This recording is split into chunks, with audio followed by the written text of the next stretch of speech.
Hi dears, welcome back to Xylem Learning. എല്ലാവരും ready അല്ല മക്കളെ? നമ്മൾ ഒരു ബ്യൂട്ടിഫുൾ ചാപ്റ്റർ പഠിക്കാൻ പോവാണ്. നമ്മുടെ എക്സാമിന് ഇമ്പോർട്ടന്റ് ആയിട്ടുള്ള ചാപ്റ്റേഴ്സ് ആണ്. ഈ ചാപ്റ്ററിൽ നിന്ന് ഒരുപാട് ക്വസ്റ്റ്യൻസ് എക്സാമിന് വരും. എന്റെ മക്കൾ എല്ലാവരും റെഡി ആണെങ്കിൽ മിസ് തുടങ്ങാൻ പോവാണ്. സെറ്റ് ആയിട്ടും പവർ ആയിട്ട് നിൽക്കണല്ലടാ എല്ലാവരും? യെസ്. അപ്പൊ നമുക്ക് തുടങ്ങാം. നമ്മൾ ഇന്ന് ഫസ്റ്റ് പഠിക്കാൻ പോകുന്നത് എന്താണ്? റൈസ് ഓഫ് പോപ്പുലർ മൂവ്മെന്റ് എന്ന് പറഞ്ഞ നമ്മുടെ ചാപ്റ്ററിലേക്കാണ്. സോ പോപ്പുലർ മൂവ്മെന്റ് എങ്ങനെയാണ് ഉണ്ടായത്, എങ്ങനെയാണ് വന്നത്, അതൊക്കെയാണ് നമ്മൾ നോക്കുന്നത്. സോ ഈ ഒരു ചാപ്റ്ററിൽ നമ്മൾ ഒരുപാട് പോപ്പുലർ മൂവ്മെന്റ്, പ്രധാനപ്പെട്ട പോപ്പുലർ മൂവ്മെന്റ് എല്ലാം ഡിസ്കസ് ചെയ്യും. അപ്പൊ എന്റെ മക്കൾ റെഡി ആണെങ്കിൽ ഒന്ന് കമന്റ് ചെയ്തേ. എന്റെ മക്കൾ റെഡി ആണെങ്കിൽ ഒന്ന് കമന്റ് ചെയ്തേടാ. എല്ലാവരും റെഡി ആണോ? എല്ലാവരും റെഡി ആണെങ്കിൽ ഒന്ന് കമന്റ് ചെയ്തേ. മിസ്സേ ഞാൻ റെഡി ആണെന്നൊന്ന് പറഞ്ഞ് കമന്റ് ചെയ്തേ. എത്ര കുട്ടികൾ റെഡി ആയി നിൽക്കാൻ നോക്കട്ടെ. നമുക്കറിയാം ഈസി PC ചാപ്റ്റർ ആണ് ഏതെന്ന് പറയുന്നത്. ഏതൊരാ നമ്മുടെ ഈ ഒരു ചാപ്റ്ററിലെ റൈസ് ഓഫ് പോപ്പുലർ മൂവ്മെന്റ് എന്ന് പറയുന്നത് എന്താ, വളരെയധികം നമുക്ക് ഈസി ആയിട്ടുള്ള ഒരു ചാപ്റ്റർ ആണ് അല്ലെ. അപ്പം ഈ ഒരു ചാപ്റ്ററിൽ നമ്മൾ പഠിക്കുന്നത് എന്തിനെ കുറിച്ചിട്ടാണ്? പോപ്പുലർ മൂവ്മെന്റ്, പ്രധാനപ്പെട്ട മൂവ്മെന്റ്സിനെ കുറിച്ചാണ് നമ്മൾ എന്താണ് പഠിക്കാൻ പോകുന്നത്. പ്രധാനപ്പെട്ട മൂവ്മെന്റ്സിനെ കുറിച്ചാണ് നമ്മൾ പഠിക്കാൻ പോകുന്നത്. ഓക്കേടാ. അപ്പൊ മിസ് തുടങ്ങാൻ പോവാണ്. Rice of popular movement. അപ്പൊ റെഡി ആയിരുന്ന എല്ലാവരും? Rice of popular movement. ഇവിടെ കുറച്ച് പിക്ചേഴ്സ് കാണാം അല്ലെ. ആരൊക്കെയോ മരത്തിനെ കെട്ടിപ്പിടിച്ച് നിൽക്കുന്നുണ്ട്. സോ ഒരു കാർട്ടൂൺ ഇവിടെ കാണുന്നുണ്ട്. അങ്ങനെ എന്തൊക്കെയോ നമ്മളിവിടെ കാണുന്നുണ്ട്. അപ്പൊ എന്താ സംഭവം? നമ്മുടെ കൊക്കോ കോളനൈസേഷൻ എന്ന് പറയുന്നുണ്ട്. Destroy them before they destroy us എന്നൊക്കെ പറഞ്ഞ എന്തൊക്കെയോ സംഭവങ്ങളുണ്ട്. ആക്ച്വലി എന്താണിത് നമുക്ക് നോക്കല്ലേ. യെസ്, ഇവിടെ നോക്കിക്കേ. മാസ് മൂവ്മെന്റ് ആണ് ആദ്യത്തെ നമ്മൾ നോക്കാൻ പോകുന്നത്. എന്താണ് നമ്മൾ നോക്കാൻ പോകുന്നത്? മാസ് മൂവ്മെന്റ് അല്ലെ. When people together do a movement for a problem or demand is called a mass movement. എന്താണ് ഈ മാസ് മൂവ്മെന്റ് എന്ന് പറയുന്നത്? ഒബ്വിയസ്ലി മൂവ്മെന്റ് എന്ന് പറഞ്ഞാൽ നമുക്കറിയാം ഒരുപാട് ആളുകൾ ചേർന്നിട്ടാണ്. പക്ഷെ മാസ് മൂവ്മെന്റ് എന്ന് പറയുന്ന സമയത്ത് അവിടെ എന്തായിരിക്കും ഉണ്ടാവുക? ഒന്നോ രണ്ടോ ആളുകളാണോ? അല്ല, അവിടെ എന്താണ്? ഒരുപാട് ആളുകൾ ഒന്നിച്ച് ചേർന്നിട്ട് അല്ലെ. ഒരുപാട് ആളുകൾ നമുക്ക് എന്താണ് ഈ ഒരു മാസ് മൂവ്മെന്റിൽ നമുക്ക് കാണാൻ സാധിക്കും അല്ലെ. ഇവിടെ ശ്രദ്ധിച്ചേ. When people together do a movement for a problem. ഒരു പ്രോബ്ലത്തിനെതിരെ എന്താ ആളുകൾ ഒത്തുചേരുകയാണ്. എന്നിട്ട് ഒരു കാര്യങ്ങൾ ഡിമാൻഡ് ചെയ്യും. അതിനെയാണ് നമ്മൾ എന്താ മാസ് മൂവ്മെന്റ് എന്ന് പറയുന്നത്. അതിപ്പോ തന്നെ പഠിച്ചോ. മാസ് മൂവ്മെന്റ് എന്നാണ് when people together do a movement for a problem or demand is called mass movement. There can be many reasons for doing a mass movement. പല കാരണങ്ങൾ ഉണ്ടാവും. എന്തൊക്കെ കാരണങ്ങളാണ്? പോവേർട്ടി ഒരു കാരണമായിട്ട് വരാറുണ്ട് അല്ലെ. പോവേർട്ടി ഒരു കാരണമാണ്. ജോലി ഇല്ലാത്ത അവസ്ഥ, അൺഎംപ്ലോയ്മെന്റ് ഒരു കാരണമായി വരാറുണ്ട്. Non fulfilment of any demand of the people. ആളുകൾ ഡിമാൻഡ് ചെയ്യുന്ന കാര്യങ്ങളൊന്നും നടത്തി തരുന്നില്ല. ആളുകൾ പലതും ഡിമാൻഡ് ചെയ്യുന്നു, അതൊന്നും നടത്തി തരുന്നില്ല. അപ്പൊ ഇതൊക്കെ എന്തിന് കാരണമാവാറുണ്ട്? മാസ് മൂവ്മെന്റിന് കാരണമാകാറുണ്ട്. ഇവിടെ ശ്രദ്ധിച്ചേ. There are two main type of mass movement. പ്രധാനമായും എത്ര തരത്തിലാണ്? രണ്ട് തരത്തിലാണ് മാസ് മൂവ്മെന്റ് ഉള്ളത്. ഏതൊക്കെ തരത്തിലാ? ഒന്ന് പാർട്ടി ബേസ്ഡ് ആയിട്ടുള്ള മാസ് മൂവ്മെന്റും രണ്ടാമത്തത് മാസ് മൂവ്മെന്റ് ഇൻഡിപെൻഡന്റ് ഓഫ് പാർട്ടീസും ആണ്. അപ്പൊ എന്താണ് ഈ പാർട്ടി ബേസ്ഡ് മാസ് മൂവ്മെന്റ് എന്ന് പറയുന്നത്? നമുക്ക് നോക്കിയാലടാ. മൂവ്മെന്റ്സ് സാറില്ലട്ടോ ആതിര, വേഗം വന്നോളൂ കേട്ടോ. നമുക്ക് കുറെ ആതിരയും അഫ്രിയൊക്കെ റെഡി ആയി നിൽക്കുന്നുണ്ട്. ചില ആളുകൾ കുറച്ച് ലേറ്റ് ആയി പോകുന്നു. സാറില്ല, നമുക്ക് സെറ്റ് ആയിട്ട് പവറായിട്ട് പഠിക്കാം. Movements which are started with the cooperation of any political party are called party based mass movement. അതായത് ഇവിടെ മൂവ്മെന്റ്സ് എന്ത് ബേസ് ചെയ്തിട്ടാണ് നടക്കുന്നത്? Movements which are started with the corporation of any political party. ഏതെങ്കിലും political പാർട്ടിയുടെ കോർപ്പറേഷനിലൂടെ നടക്കുന്ന മൂവ്മെന്റ്സിനെ നമ്മൾ എന്ത് വിളിക്കും? പാർട്ടി ബേസ്ഡ് മാസ് മൂവ്മെന്റ്സ് എന്ന് വിളിക്കും അല്ലെ. അങ്ങനെയല്ലേ നമ്മൾ വിളിക്കുക? യെസ്, അങ്ങനെയാണ് നമ്മൾ വിളിക്കുക. ഇവിടെ നോക്കിക്കേ. ഈ മറ്റൊരർത്ഥത്തിൽ പറയുകയാണെങ്കിൽ, in other words, the movement in which the political parties are involve. അല്ലെങ്കിൽ എന്താ? പൊളിറ്റിക്കൽ പാർട്ടീസ് ഇൻവോൾവ് ആവുന്ന ഒരു movement called party based movement. Such as നമ്മുടെ നസാൽബാരി മൂവ്മെന്റ് ഒക്കെ അതിന് എക്സാമ്പിൾ ആണ്. അപ്പൊ നമ്മൾ മക്കളെ പാർട്ടി ബേസ്ഡ് മൂവ്മെന്റ് പഠിക്കുന്ന സമയത്ത് അവിടെ ഒരു എക്സാമ്പിൾ നോക്കണം. അപ്പൊ എക്സാമ്പിൾ എന്തായിരുന്നു നമ്മൾ പറഞ്ഞിട്ടുണ്ടായിരുന്നത്? നക്സാൽബാരി മൂവ്മെന്റ് അതിന്റെ എക്സാമ്പിൾ ആണ്. അപ്പൊ പാർട്ടി ബേസ്ഡ് മൂവ്മെന്റ് എന്താ? പേര് കേൾക്കും എടുക്കുന്നത് പോലെ ഏതൊരു മൂവ്മെന്റിലും ഏത് പാർട്ടി ഭാഗമാവുന്നുണ്ട് അല്ലെങ്കിൽ അവരൊരു ഇന്റർഫിയറൻസ് നമ്മൾ കാണുന്നുണ്ടോ അതിന് നമ്മൾ പാർട്ടി ബേസ്ഡ് മൂവ്മെന്റ് നമ്മൾ എന്ത് വിളിക്കും? പാർട്ടി ബേസ്ഡ് മൂവ്മെന്റ് അല്ലെങ്കിൽ നമ്മൾ എന്ത് വിളിക്കും? പാർട്ടി ബേസ്ഡ് മാസ് മൂവ്മെന്റ് എന്ന് നമ്മൾ വിളിക്കും. ഇനി നമ്മൾ mass movement independent of parties നോക്കാം. Those movements in which no political parties involved are called independent movements from political parties. അതായത് യാതൊരു തരത്തിലുള്ള പൊളിറ്റിക്കൽ പാർട്ടീസും അവിടെ ഇൻവോൾവ് ആവുന്നില്ലെങ്കിൽ അതിനെ നമ്മൾ എന്ത് വിളിക്കും?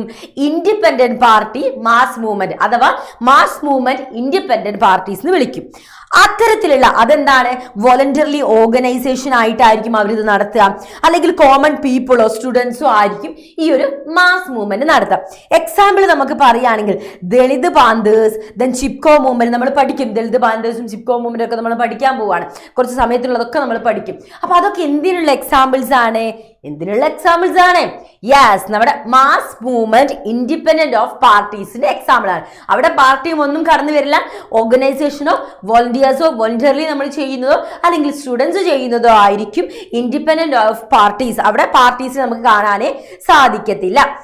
ഇനി നമ്മൾ ചിപ്കോ മൂവ്മെന്റിലേക്ക് വരികയാണ് മക്കളെ. ആദ്യം നമുക്ക് ചിപ്കോ മൂവ്മെന്റ് പഠിക്കണേ. അപ്പൊ ചിപ്കോ മൂവ്മെന്റ് എന്തായിരുന്നു എന്നാ പറഞ്ഞത്?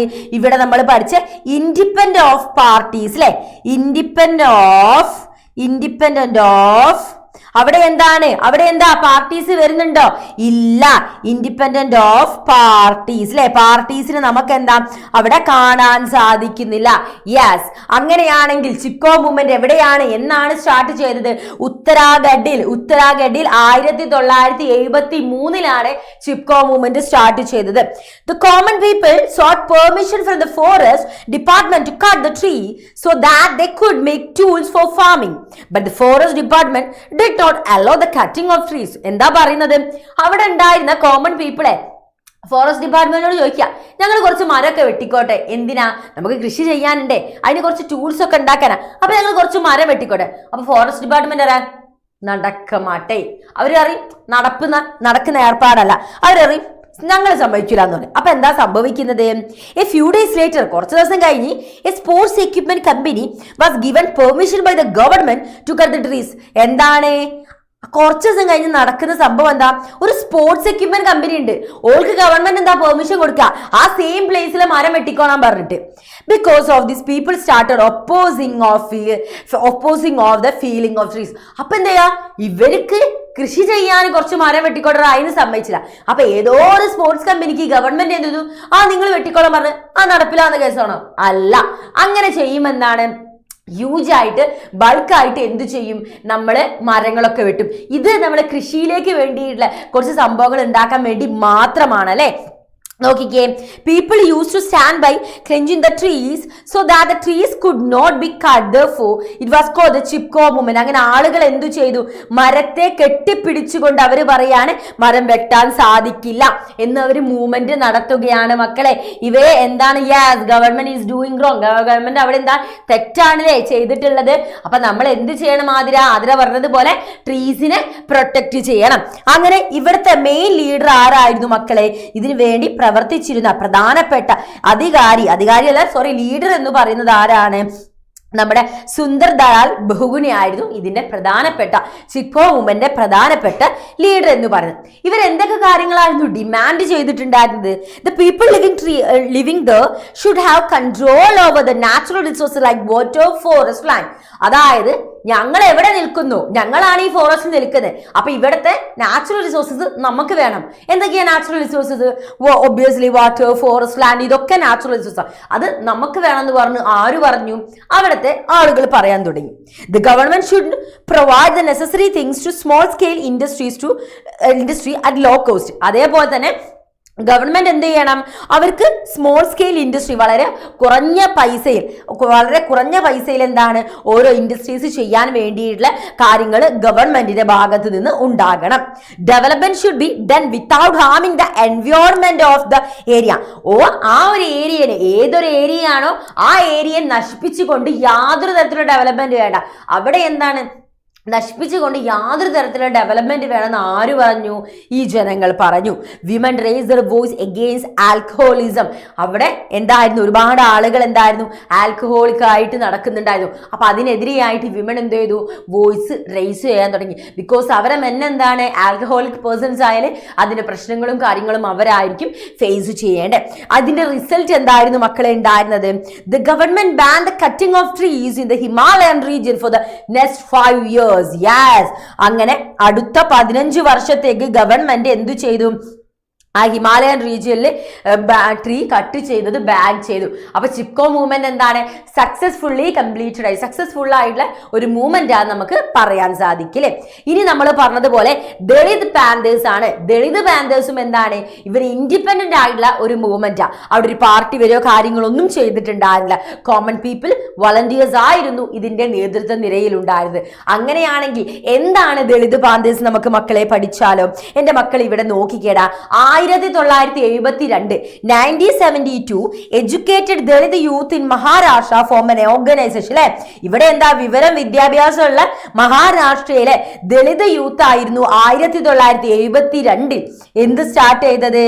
ദളിത് പാന്തേഴ്സ് എന്ന് പറയുന്ന ഓർഗനൈസേഷൻ സ്റ്റാർട്ട് ചെയ്തത്. The oppose discrimination against Dalit.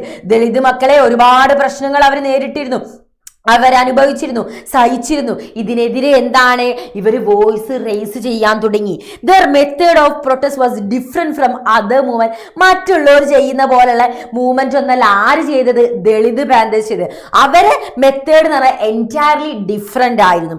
By raising his voice in literature and one big platform the made people aware of the atrocities being committed on Dalit.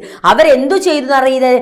By raising his voice in ലിറ്ററേച്ചറിലൂടെ അതിനൊരു big platform ആയി കണ്ടിട്ട് അവരവരെ കാര്യങ്ങളും ദളിത് എത്രത്തോളം atrocities face ചെയ്യുന്നുണ്ട് എന്നുള്ള കാര്യങ്ങളൊക്കെ അവർ തുറന്നു പറഞ്ഞു. Dalit youth also strongly oppose atrocities. സൊസൈറ്റിയിൽ നടക്കുന്ന അട്രോസിറ്റിക്കെതിരെ എന്തായിരുന്നു, ഒരുപാട് അവരെന്തു ചെയ്തു എന്നാ പറയുന്നത്?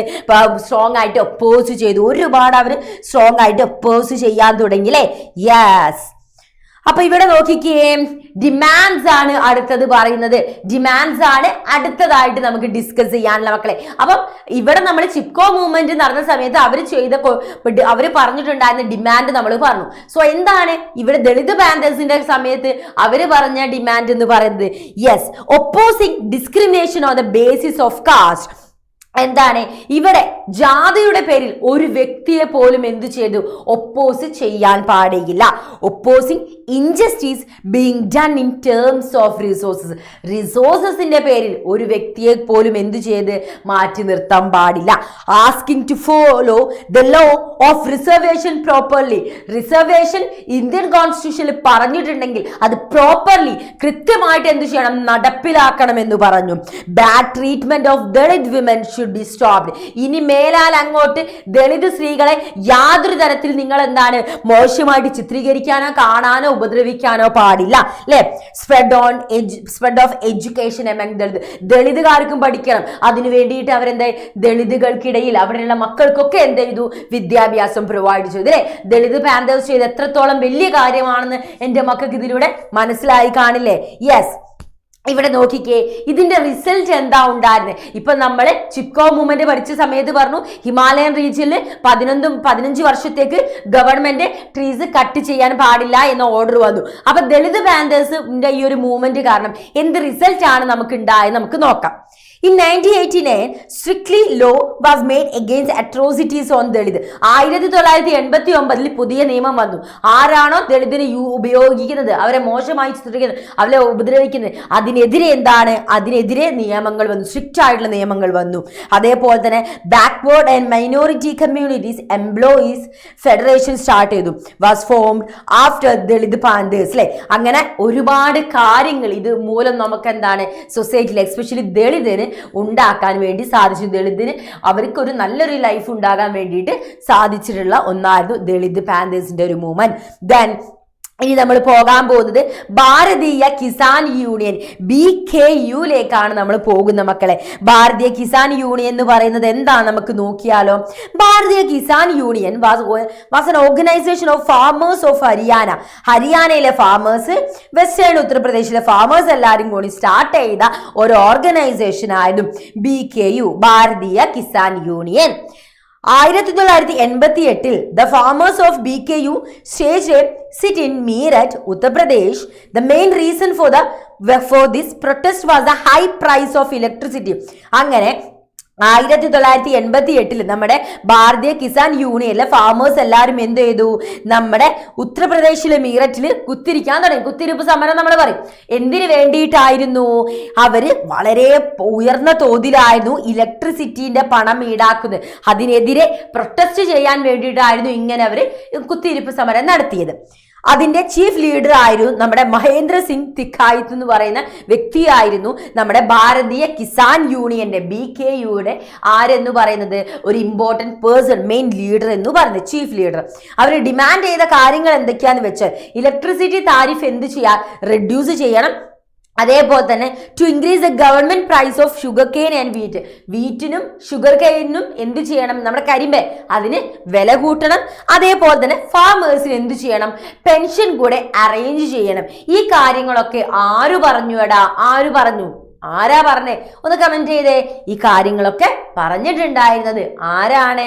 ഈ ഫാമേഴ്സ് ആണ്. ഫാമേഴ്സ് എവിടുന്നാ വന്നത്? നമ്മുടെ ഭാരതീയ കിസാൻ യൂണിയനിലെ ആളുകളായിരുന്നു ഇത് പറഞ്ഞത്. ഇതാണ് അവര് ഡിമാൻഡ് ചെയ്ത കാര്യങ്ങൾ എന്ന് പറയുന്നത്. അപ്പം അവര് അതേപോലെ തന്നെ എന്തായിരുന്നു, caste was used to assemble people, can put pressure on the government because of the high numbers, got most of the demands fulfilled by the government, seeing the success of this organization, farmer organization from many other regions of the country. നമ്മുടെ കൺട്രിയിലെ പല ഭാഗങ്ങളിലും എന്താണ് ഈ ഒരു farmers related ആയിട്ടുള്ള organisations വന്നു. നമ്മുടെ റയോദ്ഖാരി in Karnataka, Shetkari in Sanghatana in Maharashtra, ഇവിടെയൊക്കെ എന്താണ് ഈ സിമിലർ ഡിമാൻഡ്, ഇപ്പം നമ്മൾ പറഞ്ഞ ഡിമാൻഡൊക്കെ ചെയ്തിട്ട് ആളുകൾ എന്ത് ചെയ്തു, പ്രൊട്ടസ്റ്റും കാര്യങ്ങളൊക്കെ നടത്താനും ഓർഗനൈസേഷൻസ് ഫോം ചെയ്യാനും തുടങ്ങി. ക്ലിയർ ആയില്ലേണോ മക്കളെ ഇതുവരെ പറഞ്ഞത്? എൻ്റെ മക്കൾ ക്ലിയർ ആയെങ്കിൽ ഒന്ന് കമന്റ് ചെയ്തേ. യെസ് ക്ലിയർ എന്നൊക്കെ പറയുന്നുണ്ട്. സെറ്റായോ? മനസ്സിലായില്ലടാ? അപ്പൊ നമ്മൾ അടുത്തത് എന്താ നോക്കാൻ പോകുന്നത്? നമ്മുടെ ആന്റി അറാക്ക് മൂവ്മെന്റ് ആണ് നമ്മൾ നോക്കാൻ പോകുന്നത്. എന്താ നമ്മൾ ഇനി നോക്കാൻ പോകുന്നത്? ആന്റി അറാക്ക് മൂവ്മെന്റ് ആണ്. അപ്പം നോക്കിക്കേ, this movement started from Dubagunta village of Nellore district of Andhra Pradesh. എന്താ ഇവിടെ പറയുന്നത്? ആന്ധ്രാപ്രദേശിലെ നെല്ലോര ഡിസ്ട്രിക്റ്റിലെ ദുബർഗന്ധ പറയുന്ന വില്ലേജിലായിരുന്നു ഈ ഒരു മൂവ്മെന്റ് എന്ത് ചെയ്തത്, സ്റ്റാർട്ട് ചെയ്തിട്ടുണ്ടായിരുന്നത്. ഇവിടെ നോക്കിക്കേ, later women from more than 5000 villages participated in this movement. അതിനുശേഷം എന്താണ്, 5000, ഒന്നും രണ്ടല്ല 5000 വില്ലേജസിലെ വിമൻ എന്ത് ചെയ്തു, ഈ ഒരു മൂവ്മെന്റിൽ എന്ത് ചെയ്തു, പാർട്ടിസിപ്പേറ്റ് ചെയ്തു. ആന്റി അറാക്ക് മൂവ്മെന്റിൽ എന്ത് ചെയ്തു, പാർട്ടിസിപ്പേറ്റ് ചെയ്തു.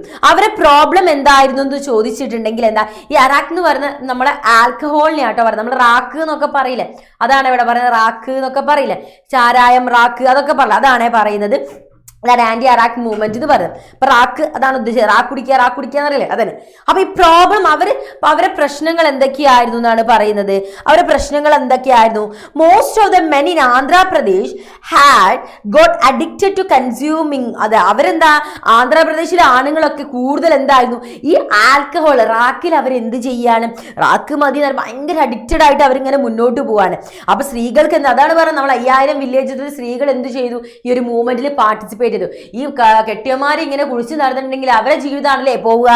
Because of this the economy of the rural areas was getting boost. അങ്ങനെ കാര്യങ്ങൾ ഫുള്ള് എന്താണ്, ഇങ്ങനെ കുടിക്കാൻ തുടങ്ങുകയാണ്. അപ്പൊ അവരെ എക്കണോമിക് പരമായിട്ട് എന്ത് ചെയ്തു, ആ റൂറൽ ഏരിയ മുഴുവൻ എന്ത് ചെയ്തു, മോശമാവാൻ തുടങ്ങി. അവർക്ക് എന്തു ചെയ്തു, ഡെപ്റ്റ് വരാൻ തുടങ്ങി. ഫാമിലീസിൽ എന്താണ്, ദ ഡെപ്റ്റ് on the families was increasing. അത് കൂടിക്കൂടി കടം കൂടി വന്നു. Men did not go to work. ആണുങ്ങൾ എന്ത് ചെയ്യുന്നില്ല, പണിക്ക് പോകുന്നില്ല. Domestic violence day by day അവരെന്ത് ചെയ്യാണ്, പൈസ കിട്ടിയിട്ട് ഭാര്യയുടെ കൊങ്ങക്ക് കയറി പിടിക്കുക, അങ്ങോട്ട് ഉപദ്രവിക്കുക, ഫുള്ള് കച്ചറയും പ്രശ്നം കാലം പോലെ തന്നെ. Women are face facing the most problem. ഇതൊക്കെ ഫേസ് ചെയ്തത് എന്താ? മോസ്റ്റ് എല്ലാ പ്രശ്നങ്ങളും എന്താണ്? വിമൺ ആണ് ഫേസ് ചെയ്യുക. അത് നമ്മുടെ സൊസൈറ്റിയിൽ അങ്ങനെ ആണുങ്ങൾ കല്യാണം കഴിപ്പിച്ചാൽ നന്നാവെന്ന് പറഞ്ഞിട്ട് കുറെ കുടിക്കുന്ന ആണുങ്ങളെ പിടിച്ചിട്ട് പെൺകുട്ടികളെ കല്യാണം കഴിപ്പിച്ചു വിടും. ചില ആൾക്കാരെയാണ് എല്ലാവരും പറഞ്ഞു കുടിക്കുന്ന ആളുകളെ പിടിച്ചിട്ട് പെൺകുട്ടികളെ കല്യാണം കഴിച്ചു വിടും. ഈ പെൺകുട്ടികൾ വരെ സ്വഭാവം നന്നാക്കാൻ എന്തോ വിഷയം പോലെയാണ്. അങ്ങനെ കല്യാണം കഴിപ്പിച്ചിട്ട് ഓൻ നന്നായി അറിയും ഓളിതാണ്, അല്ലെങ്കിൽ എന്ത് പറയാ ഓളെ കൊണ്ടുവന്നേ ഓൻ ആദ്യം ഒരു 2-3 പെഗ്ഗേനെ അടിക്കുക. ഇപ്പോഴാണ് 10-15 പെഗ് അടിച്ചിട്ട് വീട്ടിൽ വരുന്നത് ഫുൾ കുടിയാന്ന് പറയും. അപ്പം ഇതൊരു മെഷീനായിട്ടാണ് പലരും കൺസിഡർ, ആണുങ്ങളെ നന്നാക്കാനുള്ള എന്തോ മെഷീനായിട്ടാണ് പെണ്ണുങ്ങൾ എന്ത് ചെയ്യുന്നത് കൺസിഡർ ചെയ്യുന്നത് അല്ലേ. ഓക്കെ, അപ്പൊ ഇവിടെ നോക്കിയേ, അപ്പൊ ഇവരും എന്തായിരുന്നു ചെയ്തിട്ടുണ്ടായിരുന്നത്? പെണ്ണുങ്ങളൊക്കെ ചെക്കന്മാർക്ക് ഈ റാക്കുടി ചെക്കന്മാർക്ക് കെട്ടിക്കൊടുക്കുക, പെണ്ണുങ്ങളെയാണ് എപ്പോഴും ഉപദ്രവിക്കും കച്ചറയായിട്ട്. അങ്ങനെ പെണ്ണുങ്ങളാണ് ഈ ഒരു ആന്റി റാക്ക് മൂവ്മെന്റിന് കൂടുതൽ സപ്പോർട്ട് ചെയ്യുന്നത്. കാരണം അവരായിരുന്നു അവരുടെ ലൈഫിൽ ഒരുപാട് പ്രശ്നങ്ങൾ, എക്സ്പെഷ്യലി ഡൊമസ്റ്റിക് വയലൻസ്, ഫുള്ള് തല്ലും കുത്തു അനുഭവിക്കുക. ഈ ചെക്കന്മാരൊന്നും മണിക്കും പോരെ കുത്തിരിക്കുക, എന്നൊരു പൈസ കൊടുത്തിട്ടില്ല പ്രശ്നമാക്കുക, കലമ്പാക്കുക അല്ലെ. അപ്പം ഈ ഒരു സ്റ്റാർട്ട് ഓഫ് മൂവ്മെന്റ് നോക്കുകയാണെങ്കിൽ adult education program was run in the village of Andhra Pradesh, in which the women of the village are taught. The women coming to the class complained about drug. This is where this movement started. അപ്പോൾ പെട്ടെന്ന് പൊരയൊക്കെ ഈ തല്ലും അടിയും കിട്ടി കുത്തിരിക്കുന്ന പെണ്ണുങ്ങൾ എങ്ങനെയാണ് ഈ മൂവ്മെന്റിലേക്ക് വന്നതെന്ന് വെച്ചിട്ടുണ്ടെങ്കിൽ, അവിടെ ആന്ധ്രാപ്രദേശിലെ കുട്ടികൾക്ക് അഡൽട്ടിന് എഡ്യൂക്കേഷൻ പ്രോഗ്രാം ഒക്കെ നടത്തിയിട്ടുണ്ടായിരുന്നു. അവിടെ എന്ത് ചെയ്തു? സ്ത്രീകളും ആ വില്ലേജിലെ സ്ത്രീകളും വരാൻ തുടങ്ങി. അവർ ഈ ഫേസ് ചെയ്യുന്ന ഈ റാക്ക് മൂലം അവർ ഫേസ് ചെയ്യുന്ന പ്രശ്നങ്ങൾ അവരെടുത്ത് പറഞ്ഞു. അങ്ങനെ പറഞ്ഞ സമയത്ത് എന്താണ്, അങ്ങനെയാണ് ഈ മൂവ്മെന്റിലേക്ക് എന്ത് ചെയ്തത്? മെല്ലെ മെല്ലെ അവരെന്താ സ്റ്റാർട്ട് ആവാൻ തുടങ്ങിയത്. അവർ ഡിമാൻഡ് ചെയ്ത കാര്യം എന്താന്ന് വെച്ചിട്ടുണ്ടെങ്കിൽ, പ്രധാനമായിട്ടും ഈ റാക്കിന്റെ പരിപാടി സെയിൽ എന്താ അങ്ങോട്ടോ അവസാനിപ്പിക്കാം. പിന്നെ വിമൻ എന്ത് ചെയ്തു? അവർ ഫേസ് ചെയ്യുന്ന ഒരുപാട് പ്രശ്നങ്ങൾ പറഞ്ഞു. അതായത് ഈ ഡൊമസ്റ്റിക് വയലൻസ് അവർ ഫേസ് ചെയ്യുന്നുണ്ട്, സെക്ഷൽ ഹറാസ്മെന്റ് ഫേസ് ചെയ്യുന്നുണ്ട്, ഇനി സ്ത്രീധനം കൊടുത്തില്ല, ഡൗറി സിസ്റ്റം, ഇതൊക്കെ അവർ ഫേസ് ചെയ്യുന്ന പ്രശ്നങ്ങളായിരുന്നു. ഇതൊക്കെ അവർ തുറന്നു പറയാൻ തുടങ്ങി. The state government did not want to stop the sale of arrack as it was high revenue source അല്ലേ. പക്ഷെ എന്താണ് സ്റ്റേറ്റ് ഗവൺമെന്റ് എന്ത് ചെയ്ത്? ഈ റാക്കിന്റെ വ്യാപാരം സെയിൽ നിർത്തുന്നുണ്ടോ? ഈ മദ്യത്തിന്റെ സെയിൽ നിർത്തുന്നുണ്ടോ? ഓരോ നിർത്തൂല. കാരണം എന്താണ്? ഏറ്റവും കൂടുതൽ റവന്യൂ കിട്ടുന്ന പരിപാടിയല്ലത്. അപ്പൊ അവരെന്ത് ചെയ്തു? അത് നിർത്തും ചെയ്തിട്ടുണ്ടായിരുന്നില്ല. അങ്ങനെ ഇതിന്റെ റിസൾട്ട് എന്താണ്? The sale of rack was band in many village. അപ്പൊ ഇതിനെ തുടർന്ന് ഒരുപാട് വില്ലേജിൽ എന്താണ് ഇതിന്റെ സെയിൽ നിർത്തി. നമുക്ക് വില്ലേജ് പരമായിട്ട് നിർത്താം, ഇപ്പൊ ഗവൺമെന്റ് നിർത്തുന്നില്ല, നമ്മുടെ സ്റ്റേറ്റ് ഗവൺമെന്റ് നിർത്തുന്നില്ല, നമ്മളെ കൂടി നിർത്ത്. അയ്യോ സ്റ്റേറ്റ് ഗവൺമെന്റ് റാക്ക് ഇങ്ങനെ കൊണ്ടുവരുന്നു, അവര് അതിൽ സെയിൽ നിർത്തില്ല, അപ്പൊ ഞാൻ കുടിച്ചിട്ടില്ലെങ്കിൽ സ്റ്റേറ്റ് ഗവൺമെന്റ് മോശമാവൂലേ? ഗവൺമെന്റിന് എങ്ങനെ റവന്യൂ കിട്ടും? അങ്ങനെയൊന്നുമില്ല. നമുക്ക് വേണമെന്നുണ്ടെങ്കിൽ നമുക്ക് എന്ത് ദുശീലം നമുക്ക് നിർത്തലാം. അതേപോലെ ഈ വില്ലേജിലെ ആളുകാർ എന്ത് വിചാരിച്ചു? ഇനി വേണ്ടാറിന് അവിടെ അതിന്റെ സെയിൽ എന്ത് ചെയ്തു? അവരത് സ്റ്റോപ്പ് ചെയ്തു. ഒരുപാട് വില്ലേജസിൽ ഇതേമാതിരി അങ്ങനെ സ്റ്റോപ്പ് ചെയ്തിട്ടുണ്ടായിരുന്നു. ഇനിയാണ് മക്കളെ അടുത്ത മൂവ്മെന്റിലേക്ക് നമ്മൾ പോകുന്നത്. ഇതുവരെ പറഞ്ഞ കാര്യങ്ങൾ ക്ലിയർ അല്ലടാ? ഇതുവരെ പറഞ്ഞ കാര്യങ്ങൾ ക്ലിയർ അല്ലേ? സെറ്റ് അല്ലേ? ഓക്കെ, അപ്പൊ നമുക്ക് അടുത്ത മൂവ്മെന്റിലേക്ക് പോവാം. നർമ്മദ ബച്ചാവ ആന്തോളനാണ് അടുത്ത മൂവ്മെന്റ് എന്ന് പറയുന്നത്. അടുത്ത മൂവ്മെന്റ് എന്താണ്? നർമ്മദ ബച്ചാവോ ആന്തോളനാണ് അടുത്ത മൂവ്മെന്റ് എന്ന് പറയുന്നത്. In the early 1980s proposals were made to build dams on the Narmada and tributaries located in central India. The Narmada river passes through Gujarat, Madhya Pradesh and Maharashtra. എന്താ ഇവിടെ സംഭവിക്കുന്നത്? 1980 ഒരു പ്രപ്പോസൽ വരികയാണ്. നമ്മുടെ നർമ്മദാ നദിയുടെയും അതിലെ ട്രിബ്യൂട്ടറീസിലും എന്ത് നമ്മൾ ഇതാക്കുക? അവിടെ ഒരു ഡാം ക്രിയേറ്റ് ബിൽഡ് ചെയ്യാന്ന് പറഞ്ഞ ഒരു പ്രപ്പോസൽ വരും. അപ്പം ഈ നർമ്മദ റിവർ പാസ് ചെയ്ത് പോകുന്ന സ്ഥലങ്ങളായിരുന്നു നമ്മുടെ ഗുജറാത്ത്, മധ്യപ്രദേശ്, മഹാരാഷ്ട്ര. അപ്പൊ എന്താ സംഭവിക്കുന്നത്? In this plan 300 small, 135 medium and 30 big dams were to be built. അപ്പം ഇതിന്റെ ഫലമായിട്ട്, അതായത് ഈ ഒരു ഡാമിന്റെ ഫലമായിട്ട് എന്താണ്? 300 സ്മോൾ ഫാമുകള്, 300 സ്മോൾ ഡാമുകള്, 135 മീഡിയം ഡാമുകള്, 30 ഡാമുകൾ എന്ത് ചെയ്യണം? ബിൽഡ് ചെയ്യേണ്ടി വരും. അപ്പൊ എന്താ പ്രശ്നം നടക്കുന്നത്? It also included 2 large dam. ഇതുകൂടാതെ ഇതിൻ്റെ അകത്ത് എന്താ? 2 വലിയ ഡാമുകളും വരുന്നുണ്ട്. അപ്പൊ ഒറ്റ ഡാമല്ല, കുറെ ഡാമുകൾ വരുന്നുണ്ട്. മനസ്സിലായില്ലേ? ഗുജറാത്ത് സർദാർ സരോവർ ഡാം, അതേപോലെ തന്നെ മധ്യപ്രദേശിൽ എന്ത് ചെയ്യുന്നുണ്ട്? നർമ്മദ സാഗർ ഡാം. ഈ 2 വലിയ ഡാം കൂടെ വരുന്നു പറഞ്ഞു. അപ്പൊ ഇതിന്റെ പ്രശ്നം എന്താണ്? അപ്പൊ ഡാം വരുന്ന നല്ല കാര്യമല്ലേ? ഇലക്ട്രിസിറ്റി നല്ലപോലെ കിട്ടും, വെള്ളം കിട്ടും, ഒക്കെ കിട്ടും. പിന്നെ നമ്മൾ അഗ്രികൾച്ചറിനൊക്കെ യൂസ് ചെയ്യും. പിന്നെ എന്തിനായിരിക്കും ആളുകൾ ഇത് വേണ്ടാന്ന് പറയാൻ കാരണം? എന്തെങ്കിലും ഒരു കാരണമാണ് ആളുകൾ വേണ്ടാന്ന് പറയല്ലോ. അപ്പൊ എന്താണ് കാരണം? നമുക്ക് നോക്കിയാലോ. അതേടാ, about 240 villages were in danger of being submerged. 240 വില്ലേജുകൾക്ക് എന്താ ഈ ഡാം വരുന്നതിൽ ഒരുപാട് പ്രശ്നങ്ങൾ ഉണ്ടായിരുന്നു. ഡിസ്പ്ലേസ്മെന്റ് പ്രോബ്ലം എറേഴ്സ്, ആളുകളെ മാറ്റി പാർപ്പിക്കാറുണ്ട് വളരെ ബുദ്ധിമുട്ടായ കാര്യം. ജനിച്ച് വളർന്ന മണ്ണിന്ന് മാറി താമസിക്കുമ്പോൾ അതിന്റെ മാനസികപരമായ പ്രശ്നങ്ങൾ അവർക്ക് എന്തായാലും ഒബ്വിയസ്ലി ഉണ്ടാവും. അതേപോലെ തന്നെ എന്താ, displacement leads to destruction of culture. അതേപോലെ തന്നെ എന്ത് ചെയ്യാണ്, നമ്മുടെ ഡിസ്പ്ലേസ്മെന്റ് നടക്കുന്ന സമയത്ത് എന്ത് സംഭവിക്കുന്നതാണ് പറയുന്നത്, കൾച്ചർപരമായി എന്ത് സംഭവിക്കുന്ന പറയുന്നത്, ഒരുപാട് നമ്മുടെ കൾച്ചർ നശിച്ചു പോകുന്ന ഒരു ഡിസ്ട്രക്ഷൻ സംഭവിക്കുന്ന ഒരു സിറ്റുവേഷനിലേക്ക് വരുമെന്നാണ് പറയുന്നത്. ഒരു ഡിസ്ട്രക്ഷൻ, അതായത് കൾച്ചർ നശിച്ചു പോകുന്നതിലേക്ക് നമ്മളെ ചെന്നെത്തിക്കും ഇങ്ങനെ ഡിസ്പ്ലേസ്മെന്റിലൂടെ.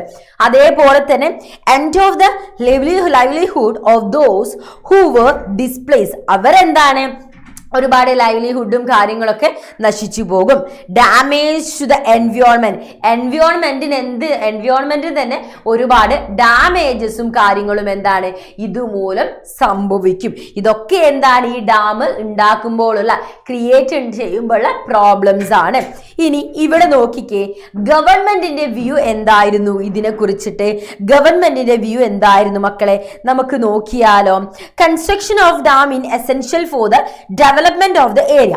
അപ്പൊ ഗവൺമെന്റ് വിചാരിച്ചെന്ന് ഡാം വരുന്ന സമയത്ത് അവിടെ എന്ത് ചെയ്യും, ഒരുപാട് ഡെവലപ്മെന്റ് ആ ഏരിയയിൽ സംഭവിക്കും.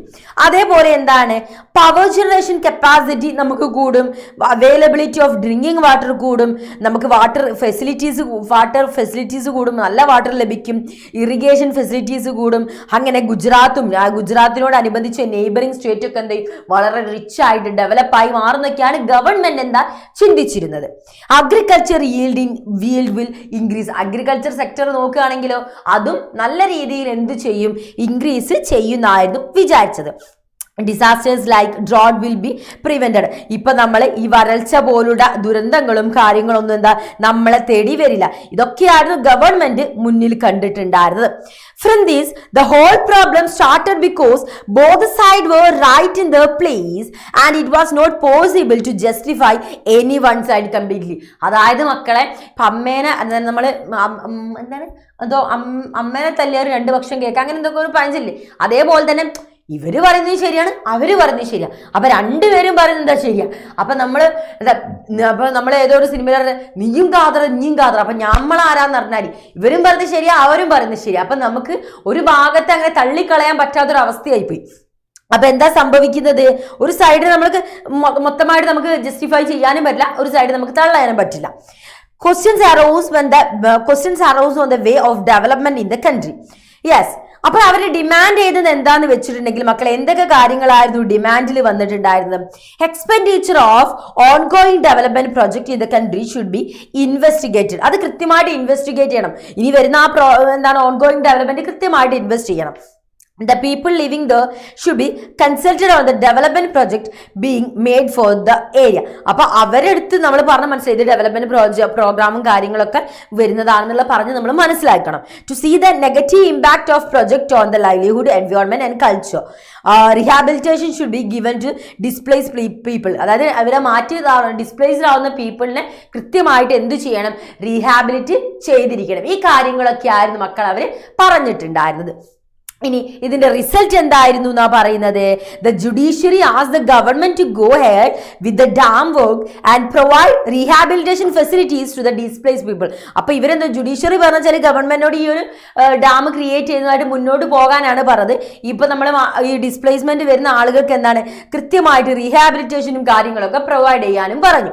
ഇനി ഇവിടെ നോക്കിക്കേ, നാഷണൽ ഫിഷ് വർക്കേഴ്സ് ഫോറത്തിനെ കുറിച്ചാണ് അടുത്തത് നമുക്ക് പറയാനുള്ളത്. അടുത്ത നമുക്ക് ആരെ കുറിച്ചിട്ടാണ് പറയാനുള്ളത്, national Fish Workers forum.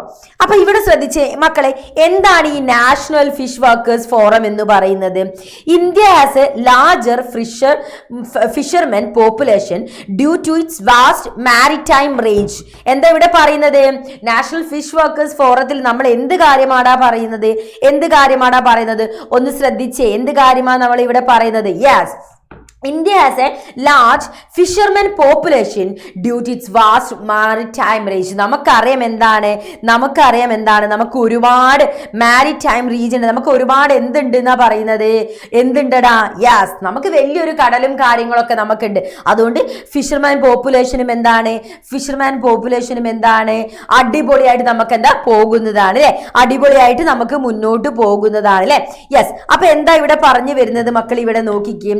India comes second in the world in terms of number of fishermen. India comes second in the world in terms of number of fishermen. അപ്പൊ എന്താ ഇവിടെ പറയുന്നത്, ഇന്ത്യയിൽ എന്താണ് വേൾഡിൽ തന്നെ സെക്കൻഡ് ആയിട്ടുള്ള ആളുകൾ ആരാണെന്നാ പറയുന്നത്. India comes second in the world in terms of number of fisherman. അത്രത്തോളം ഫിഷർമാൻ എവിടെ ഉണ്ട്, നമ്മുടെ ഇന്ത്യയിലുണ്ട് അല്ലെ.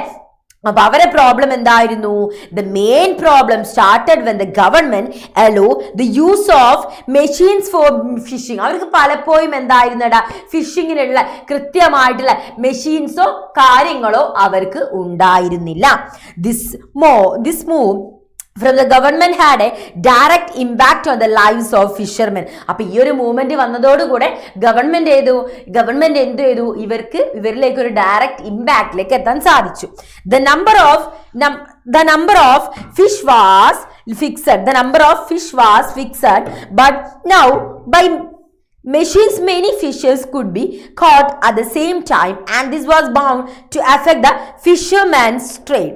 അപ്പൊ നമ്മൾ എന്താണ്, ഇവര് എടുക്കേണ്ട കുറച്ച് നമ്പർ ഓഫ് ഫിഷും കാര്യങ്ങളും അവർ ഡിസൈഡ് ചെയ്തു.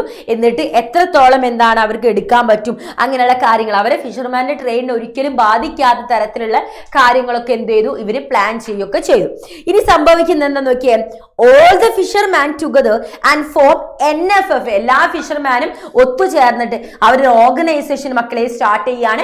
ഓർഗനൈസേഷന്റെ പേരെന്താണ്, യെസ്, എന്താണ്, National Fish Workers Forum, and try to reach the government. അവർ ഓർഗനൈസേഷൻ സ്റ്റാർട്ട് ചെയ്യുന്നു, National Fish Workers Forum, NFF. Government അടുത്ത് അവർക്ക് എത്താനും അവരെ കാര്യങ്ങൾ പറയാനൊക്കെ വേണ്ടിയുള്ള ഒരു ഓർഗനൈസേഷൻ എന്ത് ചെയ്യാണ്, അവർ സ്റ്റാർട്ട് ചെയ്യുകയാണ്. ഇനി ഇതിന്റെ റിസൾട്ട് എന്താണെന്നാണ് നമ്മൾ അടുത്തതായിട്ട് നോക്കാൻ പോകുന്നത്. ഒരു മിനിറ്റ് മക്കളെ. അപ്പൊ റിസൾട്ട് നോക്കിക്കേ എന്തൊക്കെയാ പറയുന്നത് എന്നുള്ളത്. appealed against the decision of the central government in 1997 and got success. അവിടെ നോക്കിക്കേ, appealed against the decision of the central government in 1997 and got success. In 2002 went on strike against the giving fishing license to foreign companies. 2002 എന്താണ്, ഒരു strike നടക്കുന്നുണ്ട്. അതായത് foreign കമ്പനീസിന് എന്താണ് licence, അവർക്ക് എന്താണ് fish കിട്ടാനുള്ള ലൈസൻസും കാര്യങ്ങളൊക്കെ കൊടുക്കുന്നതിനുണ്ട്. ഒരുപാട് സ്ട്രൈക്കും കാര്യങ്ങളൊക്കെ എന്ത് ചെയ്യുന്നുണ്ട്, ഇവിടെ നടക്കുന്നുണ്ട്. ക്ലിയർ ആയില്ലേ മക്കളെ, ഈ പറഞ്ഞ കാര്യങ്ങൾ ക്ലിയർ ആയില്ലേ. ഇനി എന്താണ് റൈറ്റ് ടു ഇൻഫർമേഷൻ, RTI എന്താണെന്നാണ് നമ്മൾ അടുത്തതായിട്ട് നോക്കാൻ പോകുന്നത്. അപ്പൊ RTI എന്താ നോക്കിയാലോ. In 1990 Mazdoor Kisan Shakti Sangathan demanded to show record of famine relief work and wages paid to the labor. 1990 മസ്ദൂർ കിസാൻ ശക്തി സംഘാതൻ എന്താ ഡിമാൻഡ് ചെയ്യാണ്, റെക്കോർഡ് കാണിക്കാൻ വേണ്ടി. നിങ്ങൾ റെക്കോർഡ് കാണിക്കുക, ഫെമൈൻ റിലീഫ് വർക്കും അതുമായിട്ട് ബന്ധപ്പെട്ട ലേബേഴ്സിന് എത്രത്തോളം വേജസ് പെയ്ഡ് ചെയ്തതിനെ കുറിച്ചുള്ള ഒരു റെക്കോർഡ് കാണിക്കാനും പറയുന്നു. This done because these people felt that the wages paid for the construction of government buildings such as schools, small dam, community building had been rigged. അപ്പം അവർക്ക് തോന്നുകയാണ് ഇപ്പൊ നമുക്ക് തന്ന പേയ്മെന്റ് കൃത്യമായിട്ട് പ്രോപ്പർ ആയിട്ടല്ല, കാരണം സ്കൂൾസും കാര്യങ്ങളൊക്കെ അവർ ബിൽഡ് ചെയ്തും പ്രോപ്പർ ആയിട്ടുള്ള പേയ്മെന്റ് ഒന്നും കിട്ടിയില്ല, നമുക്ക് ഫീൽ ചെയ്യാണ്. Under the pressure of the movement, Rajasthan government amend the Rajasthan panchayat raj act and made a new law. അങ്ങനെ ആളുകൾ ഈ ഒരുപാട് മൂവ്മെന്റ്സും കാര്യങ്ങളും നടത്തി അതിന്റെ പ്രഷറിൽ രാജസ്ഥാൻ ഗവൺമെന്റ് രാജസ്ഥാനിലെ പഞ്ചായത്ത് രാജ് ആക്ടില് ഒരു അമെൻമെന്റ് കൊണ്ടുവരികയാണ്. അമെൻമെന്റ് പറഞ്ഞാൽ ഭരണഘടന ഭേദഗതി, പുതിയൊരു നിയമം കൊണ്ടുവരികയാണ്. ഒരു പുതിയൊരു നിയമം എന്താണ് അവിടെ കൊണ്ടുവരും, made A new law. According to the law, the public got the right to get a copy of the government. അപ്പൊ ഈ നിയമം മുഖേന എന്താണ് ഗവൺമെന്റിന് എന്താണ് അത് കിട്ടാനുള്ള, ഗവൺമെന്റിന് എന്താണ് ആ റെക്കോർഡ് കാണിക്കാനുള്ള ഒരു ഇത് അതിലൂടെ ലഭ്യമാകുന്നു. The MKSS took the movement forward and formed the National Committee for the Right to Information. അങ്ങനെ MKSS എന്തു ചെയ്യാണ്, ഒരു മൂവ്മെന്റ് നടത്തുകയും അവരൊരു നാഷണൽ കമ്മിറ്റി ഫോം ചെയ്യാം, ഒരു റൈറ്റ് ടു ഇൻഫർമേഷൻ, വിവരാവകാശം എന്നതിന് വേണ്ടി ഒരു കമ്മിറ്റി രൂപവൽക്കരിക്കുന്നു. The right to information bill was introduce in parliament. അങ്ങനെ 1900 അല്ലട്ടോ മക്കളെ, 2004 എന്ത് സംഭവിക്കുകയാണ്, റൈറ്റ് ടു ഇൻഫർമേഷൻ ബില്ല് പാർലമെന്റിൽ കൊണ്ടുവരുന്നു, ഇൻട്രൊഡ്യൂസ് ചെയ്യുന്നു. 2005 വർഷം മറന്നു പോകരുത്. 2005 it receive the assent of the president and become a law. 2004 പാർലമെന്റിൽ ഇത് എന്ത് ചെയ്യുന്നത്, ഇൻട്രൊഡ്യൂസ് ചെയ്യുന്നത്. 2005 എന്താണ്, റൈറ്റ് ടു ഇൻഫർമേഷൻ ബില്ല് എന്താ നിയമമായിട്ട് വരികയാണ്. അതായത് വിവരാവകാശ നിയമം 2005 റൈറ്റ് ടു ഇൻഫർമേഷൻ ആക്ട്. നമുക്ക് ഏതെങ്കിലും കാര്യത്തിൽ റെക്കോർഡുകളായിട്ട് നമുക്ക് വിവരങ്ങളോ കാര്യങ്ങളോ വേണമെങ്കിൽ, ഗവൺമെന്റിന് എന്തെങ്കിലും വേണമെങ്കിൽ നമുക്ക് അത് ഫയൽ ചെയ്യാവുന്നതാണ്.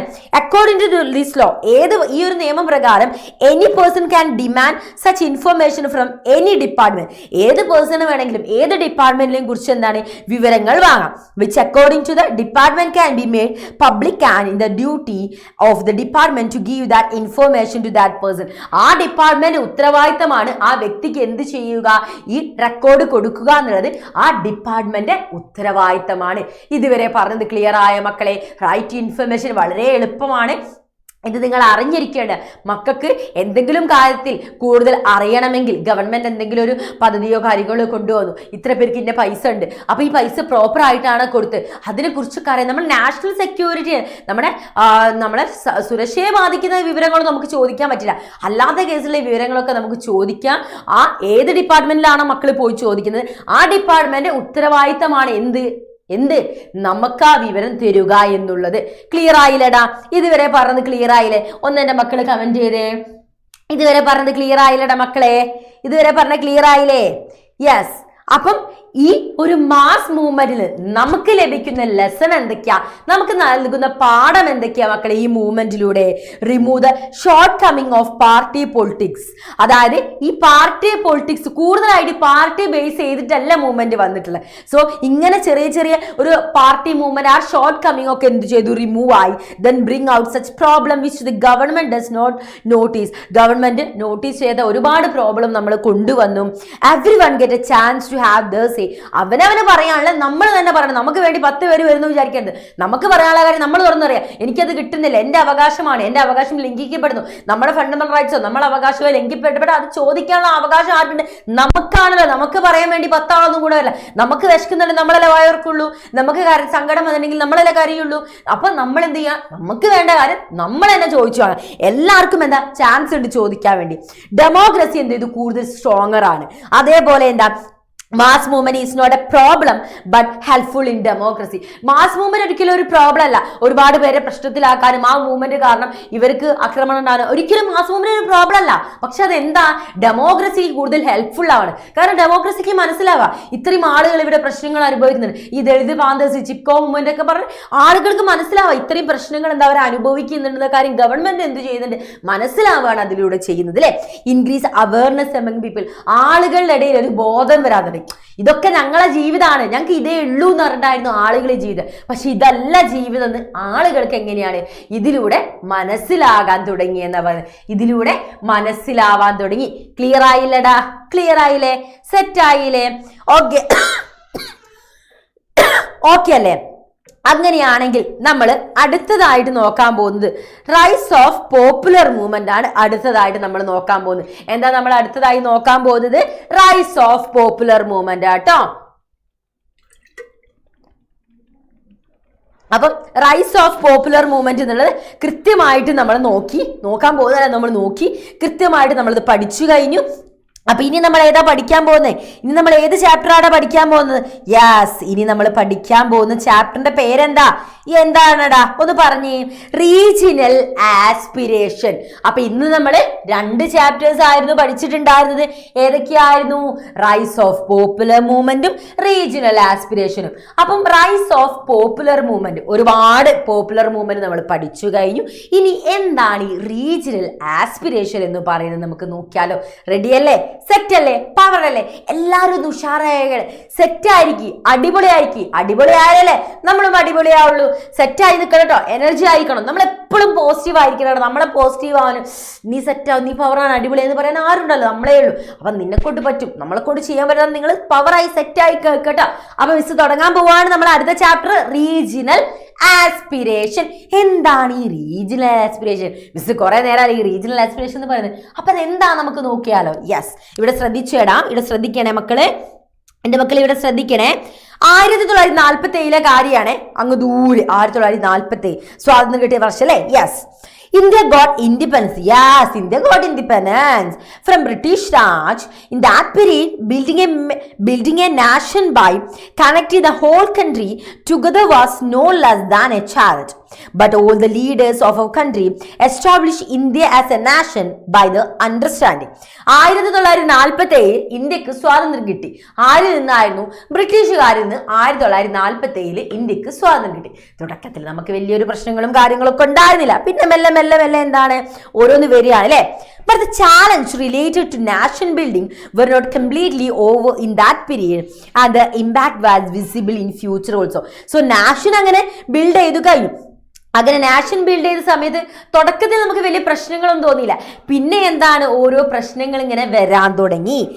As we all know, India is a country full of diversity. നമുക്കറിയാം ഇന്ത്യ എന്ന് പറയുന്ന കൺട്രി എന്താ, ഒരുപാട് ഡൈവേഴ്സിറ്റി ഉള്ള ഒരു കൺട്രിയാണ് ഇന്ത്യ എന്ന് പറയുന്നത് അല്ലേ. People who speak many languages, follow many religion and belong to many castes live there. അല്ലേ, നമ്മളിവിടെ ഒരുപാട് ഭാഷ സംസാരിക്കുന്ന ആളുകളുണ്ട്, അതേപോലെ തന്നെ ഒരുപാട് ക്യാരക്ടർ പല റിലീജിയൻ മതങ്ങളുള്ള ആളുകളുണ്ട്, പല ജാതികളുള്ള ആളുകളൊക്കെ ഇവിടെ ഉണ്ട്, നമ്മുടെ ഇന്ത്യയിലുണ്ട്. ബിക്കോസ് ഓഫ് these characteristics, എന്താ ഇവിടെ പറയുന്നത്? Because of these characteristics, the demands, desire and aspiration of every community are different. നമ്മൾ പറഞ്ഞു പല ജാതിയിലും പല മതത്തിലും പല നിറത്തിലും പല ഗുണത്തിലും പല സ്വഭാവത്തിലും ഒക്കെ ഉള്ള ആളുകൾ. അപ്പൊ അവരെന്താ, ഡിമാൻഡ്സും കാര്യങ്ങളും ഒക്കെ എന്തായിരിക്കും, എൻറ്റയർലി ഡിഫറെന്റ് ആവും. Due to which India had to face many challenges and problem to be establish a nation. So അതുകൊണ്ട് തന്നെ ഒരു നാഷൻ ബിൽഡ് ചെയ്യുന്ന സമയത്ത് എന്താ, ഇന്ത്യക്ക് ഒരുപാട് ചാലഞ്ചസ് എന്ത് ചെയ്യേണ്ടി വന്നിട്ടുണ്ട്, ഫേസ് ചെയ്യേണ്ടി വന്നിട്ടുണ്ട്. അപ്പം ഗവൺമെന്റിന്റെ വ്യൂ എന്താണ് ഇതിനെ കുറിച്ചുള്ളതാണ് നമ്മൾ ഇനി പഠിക്കാൻ പോകുന്നത് കേട്ടോ മക്കളെ. ഓക്കെ, ഗവൺമെന്റിന്റെ വ്യൂ എന്താ നമുക്ക് നോക്കിയാലോ.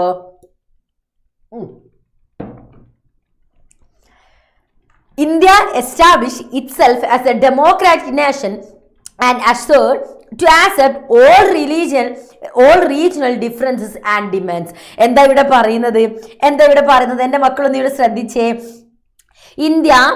India established itself as a democratic nation and assured to accept all regional differences and demands. അപ്പൊ ഇന്ത്യ അഷ്യൂർ ചെയ്യുന്ന എന്താ, ഇതൊരു ഡെമോക്രാറ്റിക് നേഷൻ ആയിരിക്കും. ഇവിടെയുള്ള എല്ലാവരുടെയും ആഗ്രഹങ്ങളും അവകാശങ്ങളും അവരുടെ ഇഷ്ടങ്ങളൊക്കെ എന്താണ്, ആക്സെപ്റ്റ് ചെയ്തുകൊണ്ടാണ് ഇന്ത്യ മുന്നോട്ട് പോവുക.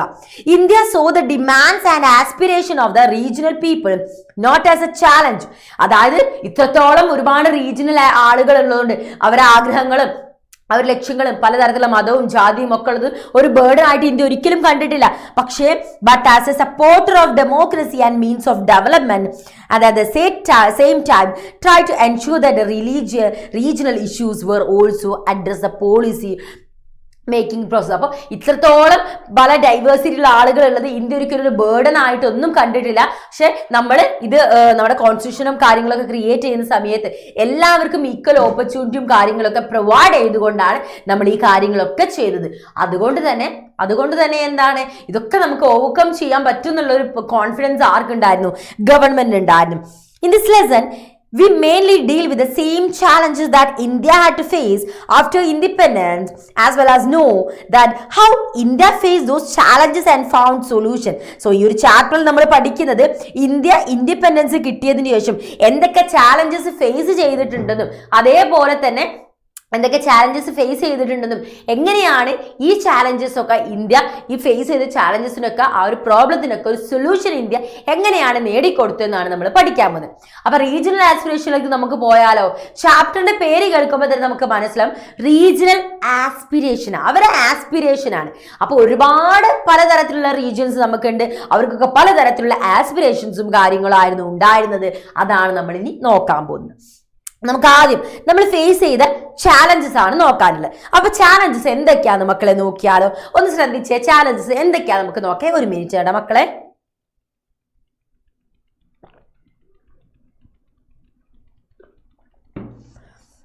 അപ്പൊ നമുക്ക് ചാലഞ്ചസ് എന്തൊക്കെയാ നോക്കാം. അപ്പൊ ഇവിടെ നോക്കിക്കേ, ആഫ്റ്റർ ഇൻഡിപെൻഡൻസ് ഇന്ത്യ ഒരുപാട് എന്ത് ചെയ്തിട്ടുണ്ടായിരുന്നു? പ്രശ്നങ്ങളും കാര്യങ്ങളും ഫേസ് ചെയ്യേണ്ടി വന്നിട്ടുണ്ടായിരുന്നു. ഒരുപാട് പ്രശ്നങ്ങൾ ഇന്ത്യക്ക് ഫേസ് ചെയ്യേണ്ടി വന്നു. ലാർജ് സ്കെയിൽ പല ഭാഗത്തു നിന്ന് പല പ്രശ്നങ്ങൾ, എക്സ്പെഷ്യലി നമ്മൾ നോർത്ത് ഈസ്റ്റ് നോക്കുകയാണെങ്കിൽ ആരുടെ ഈ ജമ്മു കാശ്മീരിന്റെ ഒരുപാട് പ്രശ്നങ്ങളും സെപ്പറേഷൻ ഒക്കെ ആയിട്ട് ഒരുപാട് പ്രശ്നങ്ങൾ വന്നിട്ടുണ്ടായിരുന്നു. Also large scale agitation in Nagaland. നമ്മുടെ എവിടെ നിന്നൊക്കെയാണ്? നാഗാലാൻഡ്, മിസോറാം ഒക്കെ അവരെന്ത് ചെയ്തു? ഇന്ത്യയിൽ നിന്ന് സെപ്പറേറ്റ് ചെയ്ത് പോകണമെന്ന് പറഞ്ഞ് അവരൊരുപാട് ഡിമാൻഡ് ചെയ്തുകൊണ്ടേയിരുന്നു. അതേപോലെ തന്നെ ചില ആളുകൾ പറഞ്ഞു ലിംഗ്വിസ്റ്റിക് ബേസിസിൽ എന്ത് ചെയ്യണം, നമുക്ക് ഓരോ സ്റ്റേറ്റുകളും കാര്യങ്ങളും രൂപീകരിക്കണം. അങ്ങനെ കുറെ പേര് ഡിമാൻഡ് ചെയ്തുകൊണ്ടിരുന്നു. പഞ്ചാബി സ്പീക്കിംഗ് പീപ്പിൾസ് പറഞ്ഞെന്താണ്, അവർക്ക് അവരുടേതായിട്ടുള്ള ഒരു സെപ്പറേറ്റ് സ്റ്റേറ്റ് വേണം, അങ്ങനെ പറഞ്ഞു വന്നു. അതേപോലെ തന്നെ നമ്മുടെ സദേൺ ഇന്ത്യയിലെ കുറച്ച് ആളുകൾ എന്ത് ചെയ്തു? ഒരുപാട് ഒപ്പോസിഷൻസ്, കാരണം ബിക്കോസ് അവര് നമ്മുടെ കൺട്രിയുടെ ഒഫീഷ്യൽ ലാംഗ്വേജ് ഹിന്ദി ആക്കുന്നത്. അപ്പം അതിനെ തുടർന്ന് ഒരുപാട് പ്രശ്നങ്ങളൊക്കെ നമ്മുടെ സദേൺ പാർട്ടിൽ നമ്മളെ പോലുള്ള ആളുകളൊക്കെ എന്ത് ചെയ്തു? പ്രശ്നങ്ങളായിട്ട് സൗത്ത് ഇന്ത്യയിലെ ആളുകൾ വന്നു. Many demands came to fore to redetermine the internal boundary of the state of the country. നമ്മുടെ സ്റ്റേറ്റിന്റെ ഇന്റേണൽ ബൗണ്ടറീസിനെ ചൊല്ലി, അത് നമ്മളെ ഭാഗം, ഇത് നിങ്ങളെ ഭാഗമാണ്. അങ്ങനെ ഒരുപാട് പ്രശ്നങ്ങളും കാര്യങ്ങളും എന്ത് ചെയ്തു? വരാൻ തുടങ്ങി. ഇനി പോസ്റ്റ് ഇൻഡിപെൻഡൻസ് സിറ്റുവേഷൻസ് ആണ് നമ്മൾ അടുത്തതായിട്ട് നോക്കുന്നത്. അപ്പൊ പോസ്റ്റ് ഇൻഡിപെൻഡൻസ് സിറ്റുവേഷൻ എന്ന് പറയുന്നത് എന്താന്ന് മക്കളെ നമുക്ക് നോക്കിയാലോ? യെസ്, പോസ്റ്റ് ഇൻഡിപെൻഡൻസ് സിറ്റുവേഷൻ എന്ന് പറയുന്നത് ശ്രദ്ധിച്ചേ. ആദ്യം നമ്മൾ ജമ്മു കാശ്മീരിലെ കാര്യമാണ് പറയാൻ പോകുന്നത്. അപ്പൊ ഓരോ സ്ഥലങ്ങൾ നമുക്ക് എടുത്തെടുത്ത് പഠിക്കാം. ഫസ്റ്റ് നമുക്ക് ജമ്മു കാശ്മീരിലേക്ക് പോകാം. അപ്പൊ ജമ്മു കാശ്മീരിനെ കുറിച്ച് നോക്കിയേ. Soon after independence India had to face the Jammu and Kashmir dispute. ആദ്യം അവരെ ചൊല്ലിയിട്ടാണ് പ്രശ്നങ്ങൾ, ഡിസ്പ്യൂട്ട്സ്, തർക്കം, ഡിസ്പ്യൂട്ട് എന്നാണ് തർക്കം എന്നാണ്, അത് അവിടെയായിരുന്നു വന്നത്. The state of Jammu and Kashmir is situated on the northern most parts of India. ഇന്ത്യയുടെ നോർത്തേൺ മോസ്റ്റ് പാർട്ടിലാണ് ആരുള്ളത്? ജമ്മു കാശ്മീരുള്ളത്. ബിഫോർ ഇൻഡിപെൻഡൻസ്, സ്വാതന്ത്ര്യം കിട്ടുന്നതിന് മുന്നേ തന്നെ എന്തായിരുന്നു? അവിടുത്തെ Jammu and Kashmir is use to be a princely state whose king was Hari Singh ആയിരുന്നു അവിടുത്തെ കിങ് എന്ന് പറഞ്ഞത്. അപ്പം സ്വാതന്ത്ര്യം കിട്ടുന്നതിന് മുന്നേ തന്നെ ജമ്മു കാശ്മീർ എന്തായിരുന്നു? ഒരു പ്രിൻസ്ലി സ്റ്റേറ്റ് ആയിരുന്നു. എന്തായിരുന്നു? ഒരു പ്രിൻസ്ലി സ്റ്റേറ്റ് ആയിരുന്നു. Raja Hari Singh wanted to remain independence, whereas Pakistan used to say that Jammu and Kashmir has more Muslim population, therefore Jammu and Kashmir should be included in Pakistan. മക്കളെ എന്താ ഇവിടെ സംഭവിക്കുന്നത്? ആ സമയത്ത് പ്രിൻസ്ലി സ്റ്റേറ്റ് ആയിരുന്ന സമയത്ത് നമ്മളെ ഹരിസിംഗ് ആയിരുന്നു അല്ലെ അവിടുത്തെ ആരെന്ന് പറയുന്നത്? കിങ് ആയിരുന്നു. അപ്പൊ എന്ത് ചെയ്യാണ്? Raja Hari Singh wanted to remain independent, whereas Pakistan അവർക്ക് എപ്പോഴും ഇൻഡിപെൻഡന്റ് ആയിട്ട് നിൽക്കാനാണ് ആർക്കും ഇഷ്ടം? രാജ ഹരിസിംഗിന് ഇഷ്ടം. അവർ ജമ്മു കാശ്മീർ ഇൻഡിപെൻഡന്റ് ആണ്. പക്ഷെ എന്താണ്, ഈ ഇന്ത്യയും പാകിസ്ഥാനും ഡിവൈഡ് ചെയ്ത സമയത്ത്, ഇന്ത്യക്ക് ആ ഒരു സെപ്പറേഷൻ വന്ന സമയത്ത് ജമ്മു കാശ്മീരിൽ കൂടുതൽ മുസ്ലിം പോപ്പുലേഷൻ ആണുള്ളത്. അതുകൊണ്ട് എന്ത് ചെയ്യണം? പാകിസ്ഥാനിൽ ഇൻക്ലൂഡ് ചെയ്യണം എന്ന് പറഞ്ഞ് പാകിസ്ഥാൻകാർ വരാൻ തുടങ്ങി. In view of demand Pakistan attack. അങ്ങനെ പാകിസ്ഥാൻ എന്ത് ചെയ്തു? 1947 എന്ത് ചെയ്തു? ജമ്മു കാശ്മീർ എന്ത് ചെയ്യാണ്? ക്യാപ്ചർ ചെയ്യാൻ തുടങ്ങാണ്. ഇമ്മീഡിയറ്റ്ലി എന്താണ് സ്വാതന്ത്ര്യം കിട്ടിയത്? 1947 നമുക്ക് സ്വാതന്ത്ര്യം കിട്ടിയത്. അത് കഴിഞ്ഞ് പെട്ടെന്ന് തന്നെ എന്ത് ചെയ്യാണ്? ജമ്മു കാശ്മീർ പിടിച്ചെടുക്കാൻ വേണ്ടി ആര് വരും? പാകിസ്ഥാൻ വരാൻ തുടങ്ങി. എന്തുകൊണ്ടാണ്? പാകിസ്ഥാനിലെ മുസ്ലിം പോപ്പുലേഷൻ ആണ് കൂടുതലുള്ളത് എന്നിട്ടാണ് അവിടെ പിടിച്ചെടുക്കാൻ വരുന്നത്. Raja Hari Singh of Jammu and Kashmir sought help from India and India helped him. അങ്ങനെ രാജ ഹരി സിംഗ് ആരെടുത്തേക്ക് പോയി? ഇന്ത്യയുടെ അടുത്തേക്ക് പോയി, ഞങ്ങൾക്ക് സഹായം വേണം, ഞങ്ങൾ അങ്ങനെ പാകിസ്ഥാൻകാർ അറ്റാക്ക് ചെയ്യുന്നു എന്ന് പറഞ്ഞു.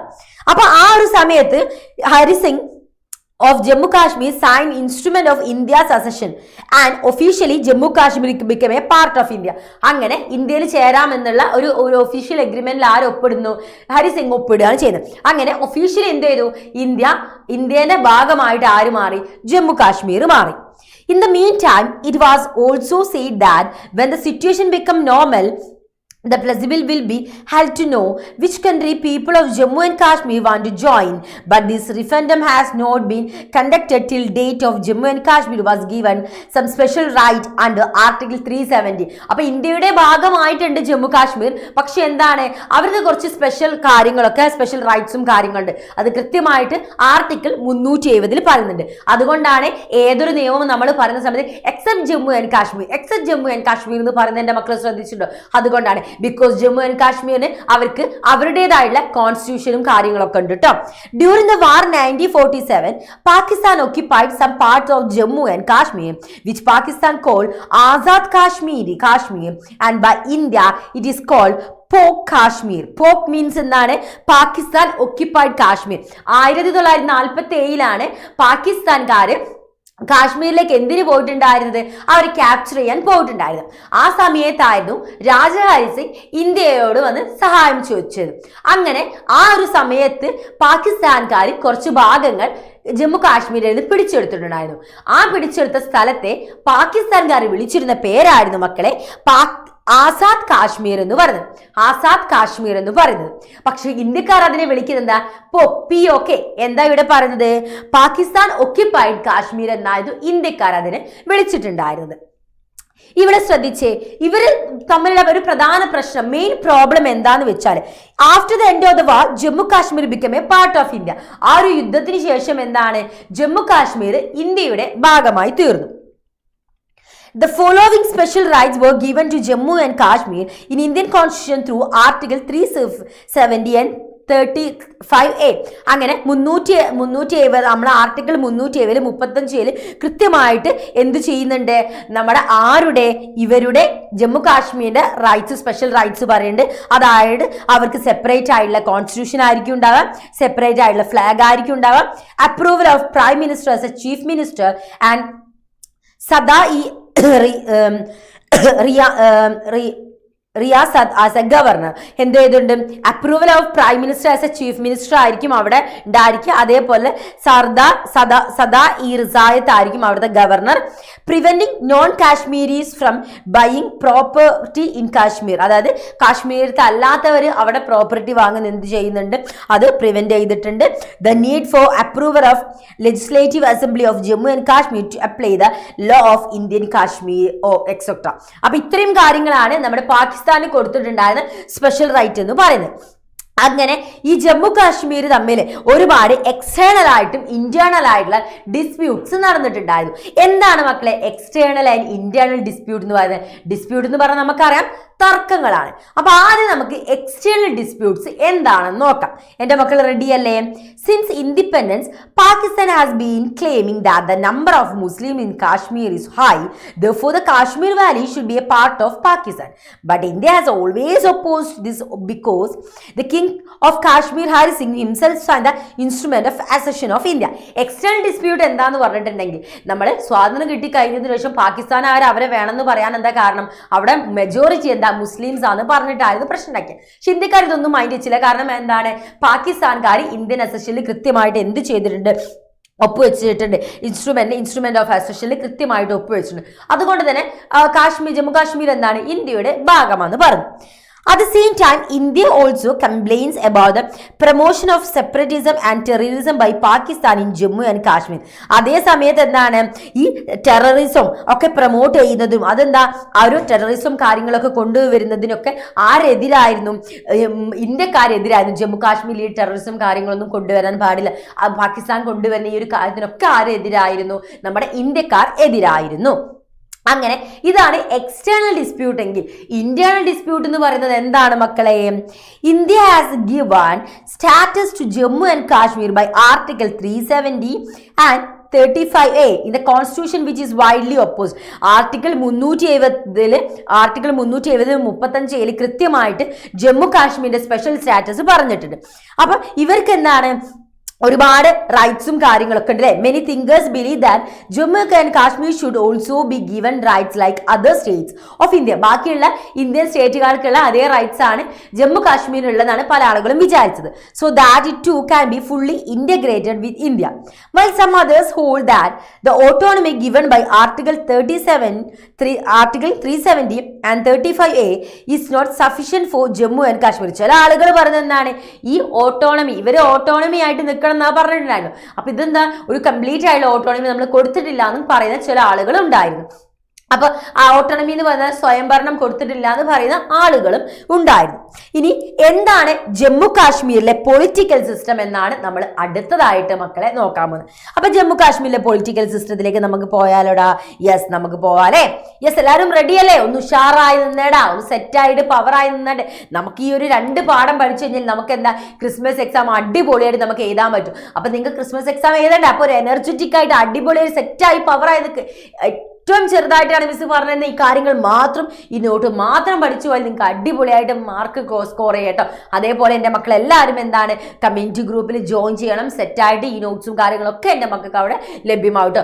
അതുകൂടാതെ നമ്മൾ എന്താണ് സൈലത്തിൻ്റെ യുവ ബാച്ചിൽ ജോയിൻ ചെയ്ത് അവിടെ നമുക്ക് ഒരുപാട് കാര്യങ്ങൾ നമുക്ക് അവിടെ പഠിക്കാനും ഉണ്ടാവും. ഇതൊന്നും മക്കൾ മറക്കണ്ട. അപ്പം നമുക്ക് എന്താ ജമ്മു കാശ്മീരിലെ പൊളിറ്റിക്കൽ സിസ്റ്റത്തിലേക്ക് നമുക്ക് പോകാം. In the early phase of Jammu and Kashmir, Sheikh Abdullah National Conference Party had a deep influence on the politics of Jammu Kashmir. After becoming a prime minister, Sheikh Abdullah started the policies of land reforms on the large scale Jammu Kashmir, which benefited the common people. അതായത് ജമ്മു കാശ്മീർ ഒരു early ഫേസിൽ നോക്കുകയാണെങ്കിൽ ഒരുപാട് national conference party വരുന്നുണ്ട്.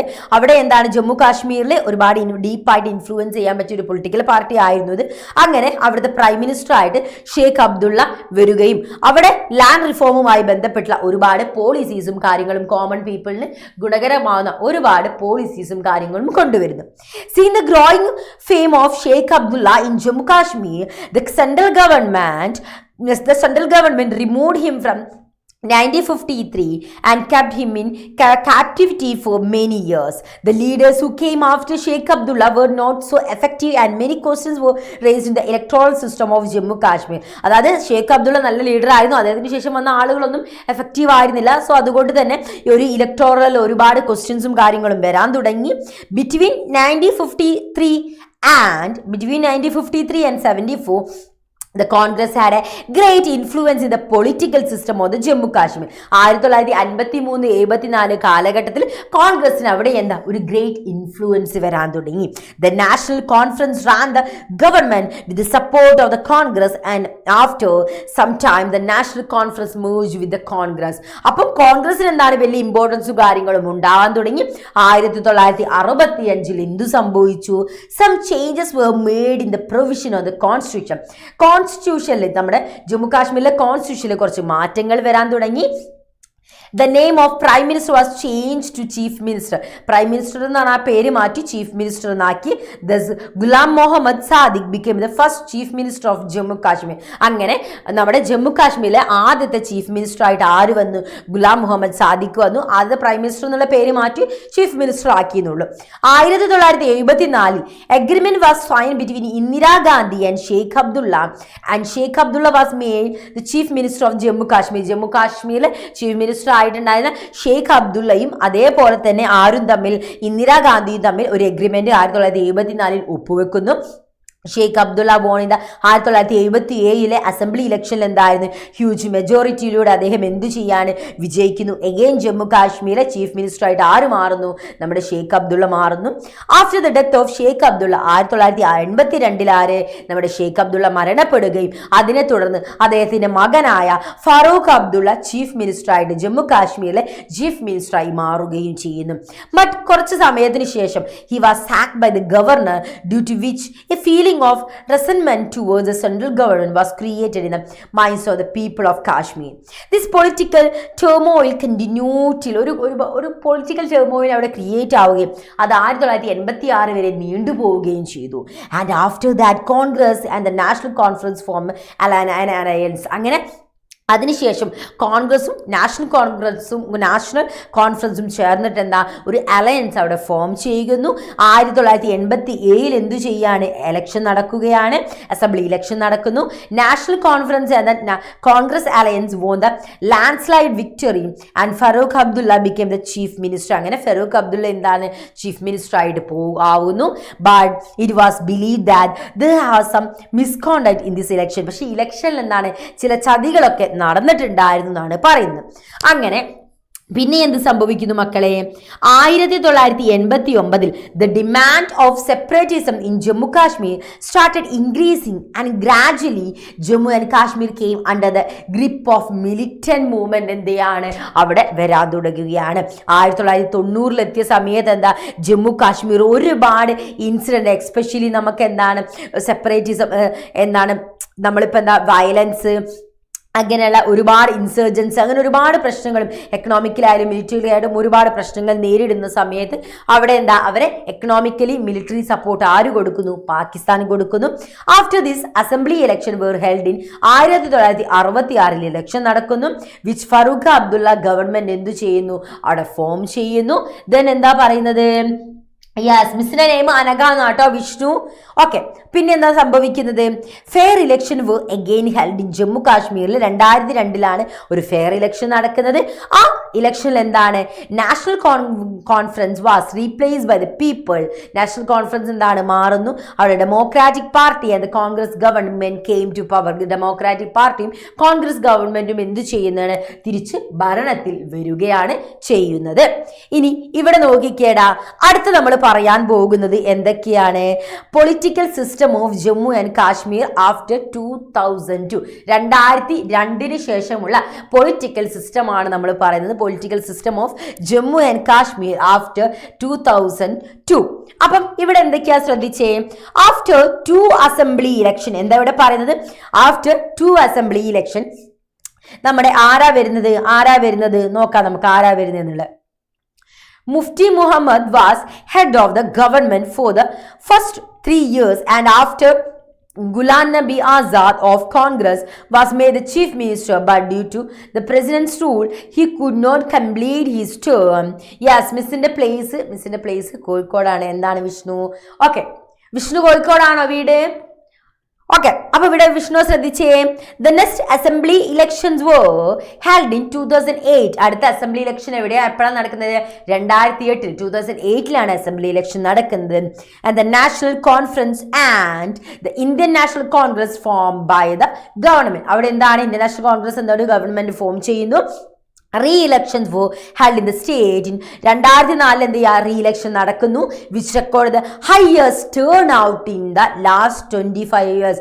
അവസാനത്തെ 25 വർഷത്തെ ഏറ്റവും വലിയ ടേൺ ഔട്ട് അവിടെ സംഭവിക്കുന്നു. ഒരു coalition government of PDP and BJP was form. ഒരു കോയിലേഷൻ ഗവൺമെന്റ് എന്താണ് ഫോം ചെയ്യാണ് with PDP and BJP. And Mufti Mohammad Sayeed as a chief minister ആയിട്ട് അത് അദ്ദേഹം എന്ത് ചെയ്യുന്നു, അവരോധിക്കപ്പെടുന്നു. ആഫ്റ്റർ ദ ഡെത്ത് ഓഫ്, അങ്ങനെ മുഫ്തി മുഹമ്മദ് സെയ്ദിന്റെ മരണശേഷം 2016 അദ്ദേഹം മരിക്കുന്നത്.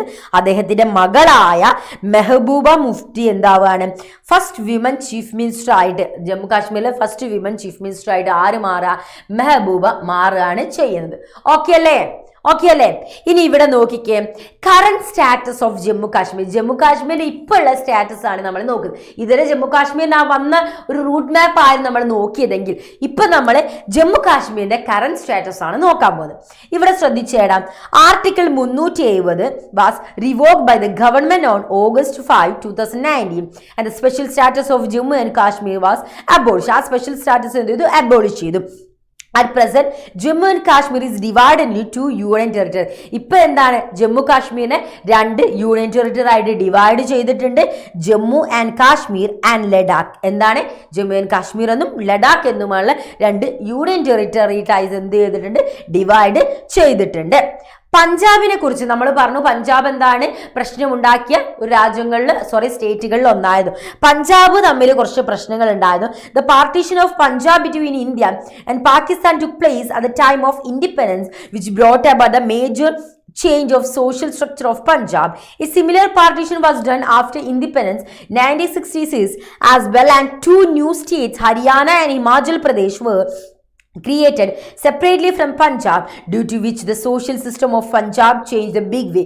അങ്ങനെ നമ്മളെ പഞ്ചാബിൽ നിന്നാണ് നമ്മൾ എന്താ ഹരിയാന ഹിമാചൽ പ്രദേശ് എന്ന് പറഞ്ഞ രണ്ട് പുതിയ സ്റ്റേറ്റ് വന്നു. സോ അത് വന്നതോടുകൂടെ പഞ്ചാബിൽ എന്താ ഒരുപാട് അവരെ എന്താ ഒരു സോഷ്യൽ സിസ്റ്റത്തിൽ തന്നെ ഒരുപാട് ചേഞ്ചസും കാര്യങ്ങളൊക്കെ വരാൻ തുടങ്ങി. ഇനി നമ്മൾ പറയാൻ പോകുന്നത് അകാലി ദൾ ആൻഡ് പഞ്ചാബിനെ കുറിച്ചാണ്. Akali Dal was formed in 1920.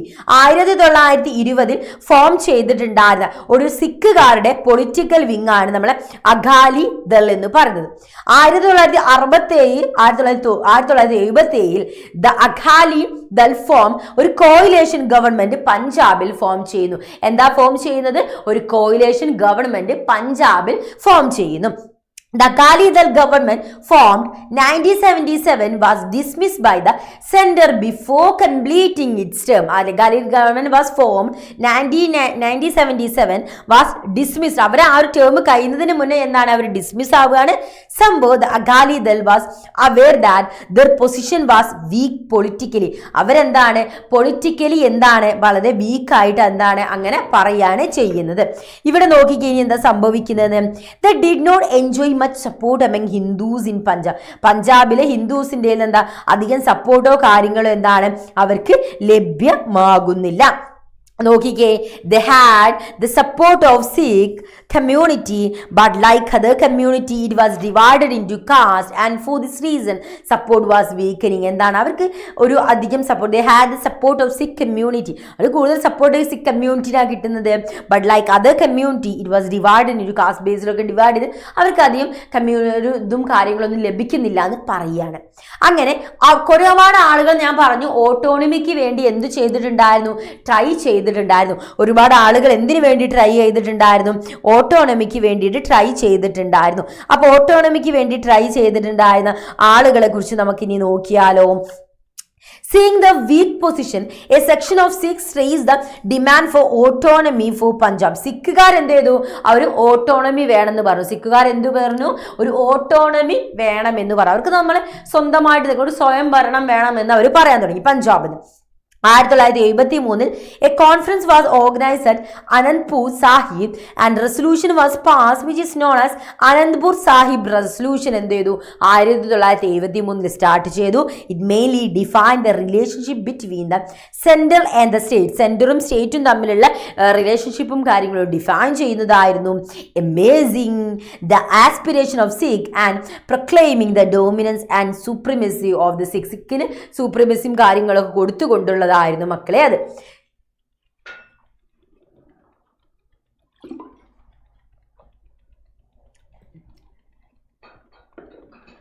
The Anandpur Sahib resolution had no significant impact in the general Sikh കമ്മ്യൂണിറ്റിയിൽ വലിയ ഇമ്പാക്റ്റ് ഒന്നും ആർക്ക് എന്താ ഇവർക്ക് ഉണ്ടാക്കാൻ സാധിച്ചിട്ടുണ്ടായിരുന്നില്ല. when the Sikh Dal government was dismissed in 1980. അങ്ങനെ Akali Dal government was dismissed in 1980. Dismiss ചെയ്തു. The Akali Dal launch and agitation on the issue of water sharing. പഞ്ചാബും അവരുടെ നെയ്ബറിംഗ് സ്റ്റേറ്റുമായിട്ട് വാട്ടർ ഡിസ്പ്യൂട്ട്സും കാര്യങ്ങളൊക്കെ നിലനിന്നിട്ടുണ്ടായിരുന്നു. അപ്പം ഒരുപാട് പ്രശ്നങ്ങളും കാര്യങ്ങളൊക്കെ എന്താ അവിടെ ഉടലെടുക്കുവാൻ തുടങ്ങി. Some religious leaders also raise their demand for autonomous in Sikh identity. അവർക്ക് എന്താണ് ഒരു ഓട്ടോണമസ് വേണമെന്ന് പറഞ്ഞിട്ട് എന്താണ് ആളുകൾ വരാൻ തുടങ്ങി. അവരെന്താണ് സ്വന്തമായിട്ട് നമുക്ക് നിലനിൽക്കണം. അങ്ങനെയൊക്കെ ഒരുപാട് പ്രശ്നങ്ങളും കാര്യങ്ങളൊക്കെ തുടങ്ങി. അങ്ങനെ ഒരുപാട് അജിറ്റേഷനും വയലൻസും കാര്യങ്ങളും അവിടെ ക്രിയേറ്റ് ആവുന്നുണ്ട്. എന്തിനു വേണ്ടിയിട്ടാണ്? അവർക്ക് സ്വന്തമായിട്ടൊരു സ്ഥലം വേണം, സ്വന്തമായിട്ടൊരു എന്ത് വേണമെന്ന് പറഞ്ഞിട്ടാണ് പ്രശ്നങ്ങൾ നടക്കുന്നത്? നമുക്ക് ഓട്ടോണമസ്, നമുക്ക് സ്വന്തമായിട്ട് ഭരണത്തിനുള്ള സ്ഥലം വേണമെന്ന് പറഞ്ഞിട്ടാണ് മക്കളെ ഈ പ്രശ്നങ്ങളൊക്കെ എന്താണ് എല്ലായിടത്തും നടക്കുന്നത് അല്ലേ. എല്ലാ പ്രശ്നങ്ങളും പല ഭാഗത്ത് പല പ്രശ്നങ്ങളും എന്താണ് ഇങ്ങനെ ഡേ ബൈ ഡേ എങ്ങാണ് കൊട്ടിപ്പുറപ്പെട്ടുകൊണ്ടേ ഇരിക്കുകയാണ് ചെയ്യുന്നത്. ഇനി നമുക്ക് നോക്കാം. അടുത്ത് നമുക്ക് പഠിക്കാനുള്ളത് Indira Gandhi's death and anti Sikh riots ആണ് നമുക്കിനി പഠിക്കാനുള്ളത്. Indira Gandhi's death and anti Sikh riots and peace ആണ് നമുക്കിനി അടുത്തതായിട്ട് ഡിസ്കസ് ചെയ്യാനുള്ളത്. ഇവിടെ നോക്കിയേ, 1984 മിസ് ഫുഡ് കഴിച്ചില്ലേ വിഷ്ണു നല്ലപോലെ പഠിച്ചോട്ടോ. അത് കഴിഞ്ഞിട്ട് മിസ് ഫുഡൊക്കെ കഴിക്കാം. അപ്പൊ ഇവിടെ ശ്രദ്ധിച്ചിടാം. ഓൺ 30 എപ്പോഴാ പറയുന്നത്? On 31st October 1984, Indira Gandhi was shot by her own bodyguard and Indira Gandhi died. Indira Gandhi മരിക്കുകയാണല്ലേ, അവരുടെ ബോഡിഗാർഡ് തന്നെ അവരെന്താണ് ഷോട്ട് ചെയ്തിട്ട് അവർ മരിക്കുകയാണ്. He did this an avenge operation of Blue Star. After this incident, violence against Sikh community erupted in Delhi, many parts of North India. അങ്ങനെ ഒരുപാട് സ്ഥലങ്ങൾ എന്താണ്, ഒരുപാട് ആളുകൾ ഈ സിഖ് കമ്മ്യൂണിറ്റിക്ക് എതിരായിട്ട് ഒരുപാട് വയലൻസും കാര്യങ്ങളൊക്കെ കൊണ്ടുവരുന്നു. ഈ ഒരു വയലൻസ് ഓൾമോസ്റ്റ് 2 വീക്സോളം എന്താ നീണ്ടുപോവുകയാണ് ചെയ്യുന്നത്. അവിടെ ഈ ഒരു വയലൻസിൽ 2000-ഓളം സിഖുകാർ എന്ത് ചെയ്യാണ്, മരണപ്പെടുകയാണ് ചെയ്യുന്നത്. It's impact was also on A large scale areas like കാൺപൂരിൽ, ബൊക്കാറോ എന്ന് പറഞ്ഞ സ്ഥലങ്ങളിൽ ഇതെന്താണ് വളരെ വലിയ തോതിൽ എന്താണ് ആളുകളിലേക്ക് എത്തുകയാണ് ചെയ്യുന്നത്. എന്താണ് ഈ ഓപ്പറേഷൻ ബ്ലൂ സ്റ്റാർ എന്നുള്ളത് എൻ്റെ മക്കൾ അറിഞ്ഞിരിക്കണം. ഓപ്പറേഷൻ ബ്ലൂ സ്റ്റാർ എന്ന് പറയുന്നത് the Indian government started Operation Blue Star to get all these militants out the Golden ടെമ്പിളിലേക്ക് എന്താണ് മിലിറ്റൻസ് ഒക്കെ കടന്നു പോവുകയായിരുന്നു. ഈ ഒരു ഓപ്പറേഷൻ കാരണം military action was carried out. The golden temple ഒരു military action നടന്നു, due to which this historic temple was damaged and the sentiments of Sikhs were deeply hurt. അവരെ ഹിസ്റ്റോറിക്കൽ ആയിട്ടുള്ള ഒരു ടെമ്പിൾ, അത് അവരെ ആ ഒരു നമ്മൾ പറയല്ലേ അവരെ മതവികാരത്തെ അവരെ ഇമോഷൻ എന്ത് ചെയ്യാൻ വ്രണപ്പെടുത്തി ആ ഒരു ഭയങ്കര അവർക്ക് ഡീപ്ലി ഹേർട്ട് ആവാൻ തുടങ്ങി. Sikh community consider this military action against the religious sentiments. അവരെ റിലീജിയസ് സെന്റിമെന്റ്സിന് എതിരായിട്ടായിരുന്നു അവർ വിശ്വസിച്ചിരുന്നത്. Which further strengthen the extremist group and extremist. അങ്ങനെ ഒരുപാട് ഗ്രൂപ്പുകളും കാര്യങ്ങളും എന്തു ചെയ്തു, അവിടെ ക്രിയേറ്റ് ചെയ്യാൻ കാരണമായി എന്നാണ് പറയുന്നത് അല്ലേ. യെസ്, അങ്ങനെ ഇന്ദിരാഗാന്ധി എന്ത് ചെയ്യുന്നുണ്ട്, മരണപ്പെടുകയാണ്. ഇന്ദിരാഗാന്ധിയുടെ മരണത്തെ തുടർന്ന് ഒരുപാട് പ്രശ്നങ്ങളും കാര്യങ്ങളും ഉണ്ടാകുന്നുണ്ട്. എന്തൊക്കെ പ്രശ്നങ്ങളാണ് ഇന്ദിരാഗാന്ധിയുടെ മരണത്തിന് കാരണം? സിഖുകാരാന്ന് വിശ്വസിച്ച് ഒരുപാട് പേര് അവർ അറ്റാക്കും കാര്യങ്ങളും ചെയ്യുന്നു. രാജീവ് ഗാന്ധി ഇങ്ങനെ 1984 ഇലക്ഷനിൽ പ്രൈം മിനിസ്റ്റർ ആയിട്ട് വരുന്നു. എന്നിട്ട് എന്ത് ചെയ്യാണ്, അവർ ഒരു അക്കാലി ലീഡേഴ്സുമായിട്ട് അവരെന്ത് ചെയ്യുന്നു, സംസാരിക്കുന്നു. 1985 രാജീവ് ഗാന്ധി ഒരു എഗ്രിമെന്റ് സൈൻ ചെയ്യാണ് അകാലിദളിലെ പ്രസിഡന്റ് ആയിട്ടുണ്ടായിരുന്ന ഹരിചന്ദ് സിംഗ് ലോക്വാലുമായിട്ടൊരു എഗ്രിമെന്റ് ഒപ്പുവെക്കുകയാണ് ചെയ്യുന്നത്. ആ എഗ്രിമെന്റ് എന്ത് പേരിലാണ് മക്കളെ അറിയപ്പെട്ടിട്ടുണ്ടായിരുന്നത്? Rajiv Gandhi Longowal pact or Punjab pact എന്ന പേരിൽ ആ ഒരു ബില്ല് അറിയപ്പെടാൻ തുടങ്ങി. മിസ്സിന് സുഖാണ്, വിഷ്ണുവിന് സുഖമായിരിക്കുന്നു. ഓക്കെ, അടുത്ത നോക്കിക്കേ. In this agreement it was agreed the Chandigarh would be given in the Punjab and commission would be appointed to resolve the border dispute between Haryana പഞ്ചാബും തമ്മിൽ ഒരുപാട് ഡിസ്പ്യൂട്ട്സ് പ്രശ്നങ്ങളും കാര്യങ്ങളും നടന്നിട്ടുണ്ടായിരുന്നു മക്കളെ. അതൊക്കെ സോൾവ് ചെയ്യാൻ വേണ്ടിയിട്ട് ഒരു കമ്മീഷൻ അവരെന്ത് ചെയ്യാണ്, തീരുമാനിക്കുകയാണ്. അതേസമയം തന്നെ it was also decided in this agreement that a tribunal would be set up by decided the sharing of water of Ravi and Beas rivers between Punjab, Haryana, Rajasthan തമ്മിൽ പ്രശ്നങ്ങൾ നടന്നത് ഈ ഒരു നദിയെ വാട്ടറിനെ ചൊല്ലിയിട്ടായിരുന്നു. അതൊക്കെ എന്താണ് നമ്മളതിൽ ഡിസ്കസ് ചെയ്തു. ആ എഗ്രിമെന്റിന് ശേഷം എന്ത് സംഭവിക്കുകയാണടാ? The situation did not return to normal even after the എഗ്രിമെന്റിന് ശേഷം സിറ്റുവേഷൻ എന്താ നോർമലായില്ല. എന്തു സംഭവിച്ചു? Violence continue in Punjab for almost ഡിക്കേഡിലേക്ക് എന്ത് പോവുകയാണ്, പഞ്ചാബിൽ വയലൻസ് നടക്കുകയാണ് ചെയ്യുന്നത്. Because of this violence only 24% of the people came to the vote election held. അങ്ങനെ 1992 ഇലക്ഷനിൽ വെറും 24% ആളുകൾ മാത്രമേ എന്ത് ചെയ്യുന്നുള്ളൂ, ഇലക്ഷനിൽ പങ്കെടുക്കുന്നുള്ളൂ. എന്ത് ചെയ്യുകയാണ്, ഇലക്ഷനിൽ പങ്കെടുക്കുന്നുള്ളൂ അല്ലേ. അത്രയും ആളുകൾ മാത്രമേ മക്കളെ എന്താണ് അവിടെ ഇലക്ഷനിൽ പങ്കെടുക്കുന്നുള്ളൂ. ഇവിടെ നോക്കിക്കേ. The security force made A massive effort and suppress the militancy, but due to all these reasons the common people of Punjab face a lot of problems. So ഒരുപാട് സെക്യൂരിറ്റി ഫോഴ്സ് ഒക്കെ വന്നിട്ട് ഇതൊക്കെ നമ്മൾ സപ്രസ് ചെയ്യാനും കാര്യങ്ങളൊക്കെ നോക്കിയിട്ടുണ്ടായിരുന്നു. പക്ഷെ എന്ത് സംഭവിച്ചു എന്നാണ് പറയുന്നത്. എന്നിട്ട് പഞ്ചാബിൽ ഒരുപാട് ആളുകൾ ഒരുപാട് പ്രശ്നങ്ങൾ ഇങ്ങനെ ഡേ ബൈ ഡേ അനുഭവിച്ചുകൊണ്ടേയിരിക്കുക അല്ലെ, ഒരുപാട് അനുഭവിച്ചുകൊണ്ടേയിരിക്കുകയാണ് ചെയ്യുന്നത്. ഇവിടെ നോക്കിക്കേ, അടുത്ത എന്താ പറയുന്നത് എന്നുള്ളത്. The situation normalise in around in 1997 1997 എന്താ സിറ്റുവേഷൻ എന്താ നോർമലൈസ് ആവാൻ തുടങ്ങുന്നു. In the election And during this period, the alliance of Akali-Dal and BJP won the huge majority. അവിടെ എന്താണ് അകാലിദളും അതേപോലെ തന്നെ ബി ജെ പിയും എന്താണ് ഒരുപാട് അലയൻസും കാരണം ഒരു ഹ്യൂജ് മെജോറിറ്റിയിൽ അവർ വരുന്നു. After that with the passage of time, the situation in Punjab has become normal and that politics is moving towards the secularism. So എന്താണ് ഒരു സെക്യുലറിസത്തിലേക്ക് എന്താണ് ഇത് എത്താനും കാര്യങ്ങളൊക്കെ തുടങ്ങുകയാണ് ചെയ്യുന്നത്. ഈ മക്കളെ നമുക്ക് അടുത്ത് നോക്കാനുള്ളത് ദ്രാവിഡിയൻ മൂവ്മെന്റ് ആണ്. അടുത്ത് നമുക്ക് നോക്കാനുള്ളത് എന്താ? നമുക്ക് നോക്കാനുള്ളത് ദ്രാവിഡിയൻ മൂവ്മെന്റ്.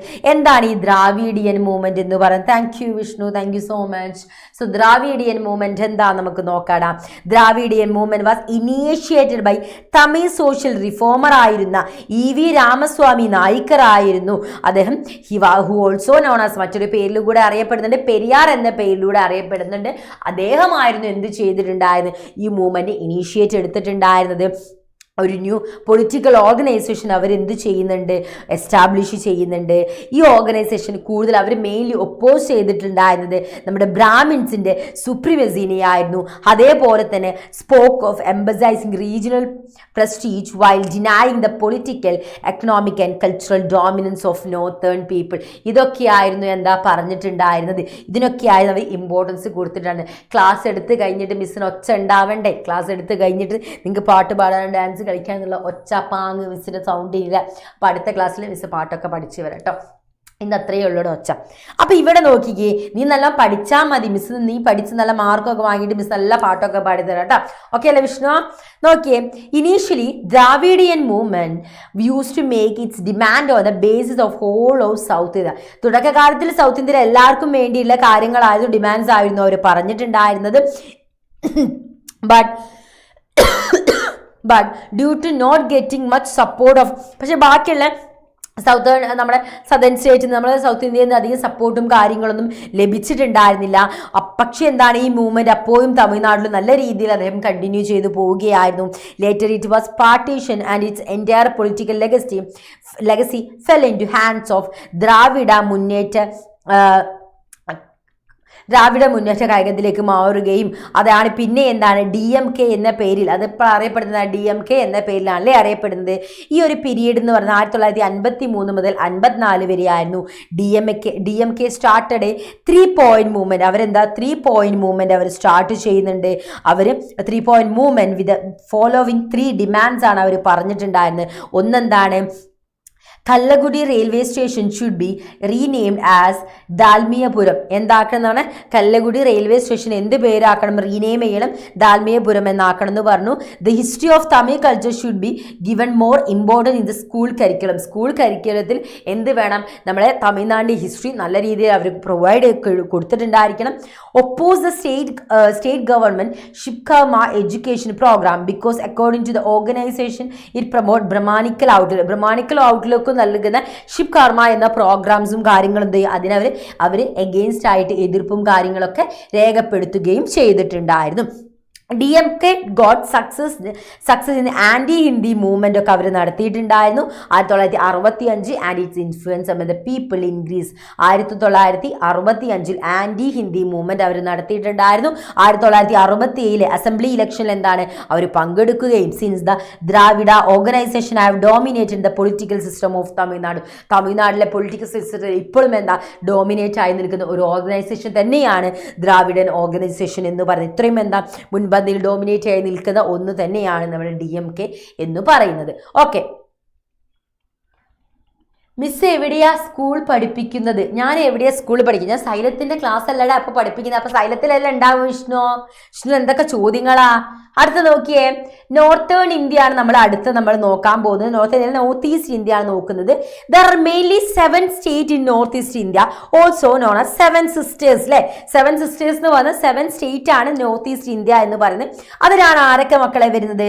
അരുണാചൽ പ്രദേശ്, ആസാം, മണിപ്പൂർ, മേഘാലയ, മിസോറാം, നാഗാലാൻഡ്, ത്രിപുര, സിക്കിം ഒക്കെ അതിലാണ് വരുന്നത്. ഇവരെന്താ 7 സിസ്റ്റേഴ്സ് എന്ന പേരിലാണ് അറിയപ്പെടുന്നത്. This region are home to about 4% of India's population and are connected to India by the thin 22 kilometre wide area മാത്രമേ ഇവർക്കുള്ളൂ. This region are bounded by, അതിൻ്റെ ബൗണ്ടറീസിൽ എന്താ ചൈനയും മ്യാൻമാറിനെയും ബംഗ്ലാദേശിനെയും ഒക്കെ നമ്മൾ എന്താണ് കാണുന്നുണ്ട് അല്ലേ. Gateway for India to south east ഏഷ്യയിലേക്കുള്ള ഒരു ഗേറ്റ് വേ ആണ് എന്താ ഈ 7 സിസ്റ്റേഴ്സ് എന്ന് പറയുന്നത്. സോ ഈ ഒരു 7 സിസ്റ്റേഴ്സിൻ്റെ ഡെവലപ്മെൻറ്റ് നമ്മൾ പറയുകയാണെങ്കിൽ at the time of independence, Tripura, Manipur and Khadihil region of Meghwal were separate princely states. After independence, they were included in India. 1963 a state call Nagaland എന്തു ചെയ്തു വന്നു, അസാമിന് എന്തെന്നു carved out Assam. Manipur, Tripura, Meghalaya become state in 1972 എന്താണ് അവർ state ആയി. While Mizoram and Arunachal Pradesh was given in the statehood in 1987 എന്ത് അവരും ഒരു സ്റ്റേറ്റ് ആയിട്ട് എന്ത് ചെയ്തു അവരോധിക്കപ്പെട്ടു അല്ലേ. Due to the separation from the main part of India the development of this region was not given much attention and refugees from neighbouring countries also remain the main problems of this area. So നമ്മൾ development അത്രത്തോളം നമുക്ക് അവിടെ focus ചെയ്യാനോ കാര്യങ്ങളോ പലപ്പോഴും പറ്റിയിട്ടില്ല. അതേപോലെ തന്നെ റെഫ്യൂജീസ് ഒരുപാട് വരുന്നത് ഈ ഒരു സ്ഥലത്തേക്ക് എന്താ ഒരുപാട് റെഫ്യൂജീസും കാര്യങ്ങളൊക്കെ ആളുകൾ വരുന്നുണ്ടെന്നാണ് പറയുന്നത്. അടുത്ത നോക്കിക്കേ എന്താ പറയുന്നത്, 3 major issues dominated the politic of this region. ഈ റീജിയനിൽ പ്രധാനമായിട്ടും 3 തരത്തിലുള്ള എന്താണ് പ്രശ്നങ്ങളാണ് കൂടുതലായിട്ട് വന്നുകൊണ്ടിരിക്കുന്നത്. ഏതൊക്കെ പ്രശ്നങ്ങളാണ്? ഒന്ന് demand for autonomy, separatism movement, then opposition of outsiders. ഈ 3 പ്രധാന പ്രശ്നങ്ങളാണ് പലപ്പോഴും ഇവിടെ എന്താണ് വന്നുകൊണ്ടേയിരിക്കുന്ന പ്രശ്നങ്ങൾ. ഇതൊക്കെയാണ് കേട്ടോ പറഞ്ഞു വരുന്നത്. അടുത്ത നോക്കിക്കേ, ഡിമാൻഡ് ഫോർ ഓട്ടോണമി. ആ സമയത്ത് ഓട്ടോണമി എന്ന് വേണമെന്ന് പറഞ്ഞ് ഡിമാൻഡ് ചെയ്ത ഒരുപാട് ആളുകൾ ഉണ്ടായിരുന്നു. ആരൊക്കെയായിരുന്നു ഓട്ടോണമിക്ക് ഡിമാൻഡ് ചെയ്തിട്ടുണ്ടായിരുന്നത്? At the time of independence, except Manipur, Tripura and the rest of the region was called Assam. Initially, അവരായിരുന്നു ഫസ്റ്റ് എന്താണ് ഓട്ടോണമി, നമുക്കൊരു സ്വയംഭരണം വേണമെന്ന് പറഞ്ഞ് അവരായിരുന്നു വന്നിരുന്നത്. Initially, the non-Assamese people opposed the Assamese language being imposed on them by the government of Assam, and the demand for political autonomy in the region began to rise. അപ്പോൾ അവരും എന്താ ആസാമീസും എന്ത് ചെയ്തു, അവർക്കും ഒരു ഓട്ടോണമി വേണമെന്ന് പറഞ്ഞു വന്നു. The leaders of the large tribal community spoke of separation from Assam. ആസാമിനൊരു സെപ്പറേഷൻ വേണമെന്ന് പറഞ്ഞു. Together form the eastern India, ഒരു ട്രൈബൽ യൂണിയൻ അല്ലേ. 1960 organisation involve in ALL all party hills conference 1960 form ചെയ്യുന്നു. അവർ ഡിമാൻഡ് ചെയ്തത് എന്താന്ന് വെച്ചിട്ടുണ്ടെങ്കിൽ എന്താ ഒരു ട്രൈബൽ സ്റ്റേറ്റ്, സെപ്പറേറ്റ് ഫ്രം ആസാമിന് സെപ്പറേറ്റ് ആയിട്ടുള്ള ഒരു ട്രൈബൽ സ്റ്റേറ്റ് വേണമെന്നും അവർ ഡിമാൻഡ് ചെയ്തു. അങ്ങനെയാണ് നമ്മുടെ മേഘാലയ എന്ത് ക്രിയേറ്റ് ആവുന്നത്. അതേപോലെ തന്നെ എന്താ മിസോറാം അരുണാചൽ പ്രദേശും ബൈ ഡിവൈഡിങ് ആസാമിനെ ഡിവൈഡ് ചെയ്തിട്ട് ആ സമയത്ത് വന്ന സ്റ്റേറ്റുകളായിരുന്നു മിസോറാമും അരുണാചൽ പ്രദേശും ഒക്കെ. അതേപോലെ തന്നെ other communities such as Bodo, Karbis, Dimasas of Assam continue to demand separate state themselves and made it effort mobilise the people. അവരും ബോഡോക്കാരും കാബിസും ഒക്കെ ഞങ്ങൾക്കും സെപ്പറേറ്റ് സ്റ്റേറ്റ് വേണമെന്നാണ് പ്രശ്നങ്ങൾ ഉണ്ടാക്കിക്കൊണ്ടേയിരുന്നു. അവർക്കും എന്താ ഒരു സെപ്പറേറ്റ് സ്റ്റേറ്റും കാര്യങ്ങളൊക്കെ വേണമെന്നാണ് അവരിങ്ങനെ പ്രശ്നങ്ങൾ ഉണ്ടാക്കി. അങ്ങനെ ഒരുപാട് സെപ്പറേറ്റ് മൂവ്മെന്റ് എന്താണ് ഇന്ത്യയിൽ നടക്കുകയാണ് ചെയ്യുന്നത്. നോക്കിക്കേ, the separate movement had a long lasting effect in the 2 northeastern state Mizoram, Nagaland. മിസോറാമിലും നാഗാലാൻഡിലും എന്തായാലും ഒരു ലോങ് ലാസ്റ്റിംഗ് എഫക്റ്റ് ഇതിലൂടെ ഉണ്ടാകുന്നുണ്ട്. എന്താണടാ ഒരു ലോങ് ലാസ്റ്റിംഗ് എഫക്റ്റ് എന്ന് പറയുന്നത്? നമുക്ക് നോക്കിയാലോ. മിസോറാമിലെ നമുക്ക് ആദ്യം നോക്കാം.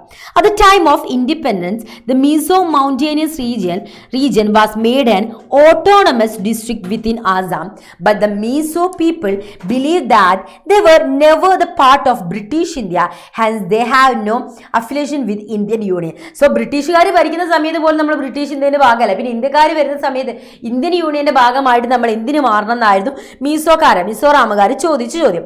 1959 the separatist movement in this region were further strength. അങ്ങനെ ഒരുപാട് സെപ്പറേറ്റ് ചെയ്യണമെന്ന് പറഞ്ഞാൽ ഒരുപാട് മൂവ്മെന്റ് നടക്കുകയാണ്, ഒരുപാട് പ്രശ്നങ്ങളും കാര്യങ്ങളും അവിടെ നടക്കുന്നു.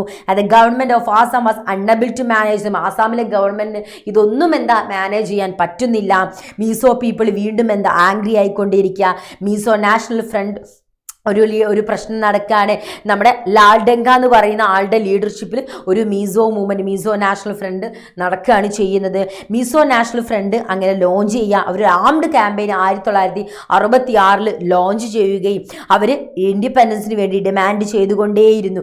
അങ്ങനെ ഇന്ത്യൻ ആർമിയുമായി എന്താണ് തുടരെ എന്താണ് നമ്മുടെ കോൺഫ്ലിക്ട്സ് ഇങ്ങനെ നടക്കുകയാണ്. അങ്ങനെ 2 ഡിക്കേഡ്സോളം എന്താണ് ഈ കോൺഫ്ലിക്ട്സ് ഇങ്ങനെ നീണ്ടു പോയിട്ട് അവസാനം എന്ത് ചെയ്യാണ്, നമ്മുടെ മിസോറാം എന്ന് പറയുന്ന ഒരു പർട്ടിക്കുലർ എന്തായിട്ട് വരിക, ഒരു സ്റ്റേറ്റ് ആയിട്ട് വരിക. അതിനെ തുടർന്ന് 1951 ആര് വരുന്നുണ്ട്, നമ്മുടെ നാഗാലാൻഡ് വരുന്നുണ്ട്. Section of Naga people under the leadership of Angami Zapu Phizo declare ചെയ്യാണ്, നമുക്കും എന്താ ഇന്ത്യയിൽ നിന്ന് ഇൻഡിപെൻഡൻ്റ് ആണോ, നമുക്കും ഒരു സ്വന്തമായിട്ടുള്ളൊരു സ്റ്റേറ്റ് വേണം, നമുക്കല്ല നമുക്ക് സ്വന്തമായിട്ടുള്ളൊരു ഇത് വേണം എന്നാണ് നാഗാലാൻഡുകാരും എന്താണ് ഇങ്ങനെ പ്രശ്നങ്ങൾ ഉണ്ടാക്കിക്കൊണ്ടേയിരിക്കുകയാണ്. The Indian government try to negotiate with, അപ്പോൾ ഫീസുമായിട്ട് എന്താ ഒരുപാട് ടൈം ഇങ്ങനെ നെഗോഷിയേഷനും കാര്യങ്ങളൊക്കെ നടക്കുന്നുണ്ട്. പക്ഷേ എന്താണ് the region face the prolonged period of violent insurgency, after which Nagas signed the agreement with Indian government, but the rebels did not accept this agreement. അപ്പം നാഗാ പീപ്പിൾ കുഴപ്പമില്ല, ഇന്ത്യ ആയിട്ടൊരു അഗ്രിമെൻ്റ് ഒക്കെ ഒപ്പിട്ട് ഓരോ കൂടെ നിൽക്കാൻ. പക്ഷെ എന്താണ് അവിടുത്തെ റിബൽസ് ഇതിനൊന്നും സംഭവിക്കുന്നില്ല. The problem of Nagaland is yet to be resolve എന്നാണ് പറയുന്നത്. ഇപ്പോൾ നമുക്കത് ആക്കാൻ പറ്റിയിട്ടില്ല. അങ്ങനെ പുറത്തൊന്നും എന്താണ് ഒരുപാട് പ്രശ്നങ്ങളും കാര്യങ്ങളൊക്കെ വരുന്നുണ്ട്. ഒരുപാട് ഔട്ട്സൈഡേഴ്സും പല പ്രശ്നങ്ങൾ, എക്സ്പെഷ്യലി നമുക്കെന്താ മൈഗ്രേഷൻ ഒരു പ്രധാന പ്രശ്നമായി മാറുന്നുണ്ട്. മൈഗ്രേഷൻ ഒരുപാട് പ്രശ്നങ്ങളും കാര്യങ്ങളും ക്രിയേറ്റ് ചെയ്യുന്നുണ്ട്. The issue of migrants slowly became an important issue, the politics of northeastern state എന്നാണ് പറയുന്നത്. അപ്പോൾ എന്താ ഇവിടെ പറയുന്നത് ഒരുപാട് മൈഗ്രൻസും കാര്യങ്ങളും ഇന്ത്യയിലേക്ക് വരുന്നുണ്ട്, പ്രശ്നങ്ങളും കാര്യങ്ങളും നടക്കുന്നുണ്ട്. അപ്പോൾ മൈഗ്രൻസ് വരുന്ന സമയത്ത് നമുക്കത് വലിയ പ്രശ്നമായിട്ട് മെല്ലെ സ്ലോലിയാണ് വരിക. പക്ഷെ നമ്മൾ ഒരു സമയത്ത് നമ്മൾ അതിൻ്റെ എത്രത്തോളം ആളുകളുണ്ട് നോക്കുന്ന സമയത്തേക്കും നമുക്കത് മാനേജ് ചെയ്യാൻ പോലും പറ്റാത്തൊരവസ്ഥയിലേക്ക് നമ്മൾ എത്തുന്നത്. അങ്ങനെ അതിനുശേഷം എന്താണ് ആസാമിൽ മൂവ്മെൻറ്റ്സും കാര്യങ്ങളൊക്കെ നടക്കുന്നുണ്ട്. ആസാമിൽ കുറേ മൂവ്മെൻറ്റ്സും കാര്യങ്ങളൊക്കെ എന്താ തുടരെ നടക്കുന്നുണ്ടെന്നാണ് പറയുന്നത്.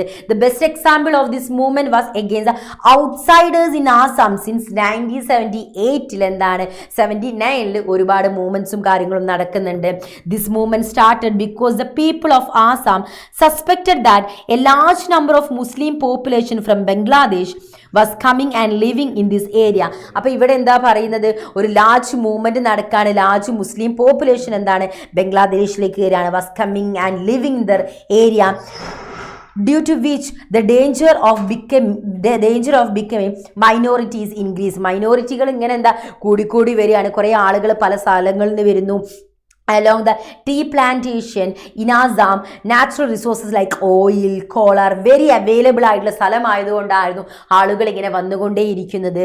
The people of Assam believe that these resources were being set out and causing harm to the people of Assam. So ഇങ്ങനെ റെഫ്യൂജീസ് വരുന്നത് കൊണ്ട്, റിസോഴ്സസ് ഏരിയ ആളുകൾ വരുന്നത് കൊണ്ട് ഒരുപാട് പ്രശ്നങ്ങളും കാര്യങ്ങളും ക്രിയേറ്റ് ആവാൻ തുടങ്ങി. അങ്ങനെ ഒരുപാട് ഇഷ്യൂസും കാര്യങ്ങളും എവിടെ ഉണ്ടാകുന്നുണ്ട്, നമ്മുടെ ആസാമിൽ ക്രിയേറ്റ് ചെയ്യുന്നുണ്ട്. അതിനുശേഷം അവരെന്താണ് 1989 ഓൾ ആസാം സ്റ്റുഡൻസ് എന്ന് പറയുന്ന all Assam students union AASU എന്ന് പറയുന്ന ഒരു യൂണിയൻ എന്ത് ചെയ്യാണ്, ഫോം ചെയ്യാണ്. Started a movement against the ഫോറിനേഴ്സിനെതിരെയാണ് ഈ മൂവ്മെൻറ്റ് അവർ സ്റ്റാർട്ട് ചെയ്യുന്നത്. ഈ മൂവ്മെൻറ്റ് എന്താണ് മാറുകയാണ്, students of Assam, and it had nothing to do with any political party. This movement were mainly against a growing number of outside. കുറേ ആളുകൾ പുറത്തുനിന്ന് വരികയാണ്. അപ്പോൾ അതിനെതിരെയായിരുന്നു ഈ മൂവ്മെൻറ്റ്സും കാര്യങ്ങളൊക്കെ നടന്നത്. അങ്ങനെ ഒരുപാട് പ്രശ്നങ്ങൾ ആസാമിൽ നടക്കുകയാണ്. There demand was that all the people who came to Assam after 1951 should be expelled from Assam. ഒരുപാട് പ്രശ്നങ്ങളും കാര്യങ്ങളും ആസാമിൽ ക്രിയേറ്റ് ആകുന്നുണ്ട്. This movement was supported by ആസാമിലെ എല്ലാ ജനങ്ങളും എന്താണ് ഈ ഒരു മൂവ്മെൻറ്റിൽ സപ്പോർട്ട് ചെയ്യുകയും ഒരുപാട് വയലൻസും കാര്യങ്ങളും എന്ത് ചെയ്യാം മക്കളെ നമ്മുടെ ആസാമിൽ ഉണ്ടാവുകയും ചെയ്യുന്നുണ്ട്. ഇവിടെ നോക്കിക്കേ, this movement went out for about 6 years, 6 വർഷത്തോളം ഈ മൂവ്മെൻറ്റ് നടക്കുന്നുണ്ട്. അങ്ങനെ ഈ മൂവ്മെൻറ്റിൻ്റെ നേതാക്കൾ എന്താണ് രാജീവ് ഗാന്ധിയെ മീറ്റ് ചെയ്യുകയും ഒരു എഗ്രിമെൻറ്റ് ഒപ്പുവെക്കുകയും ചെയ്യുന്നു.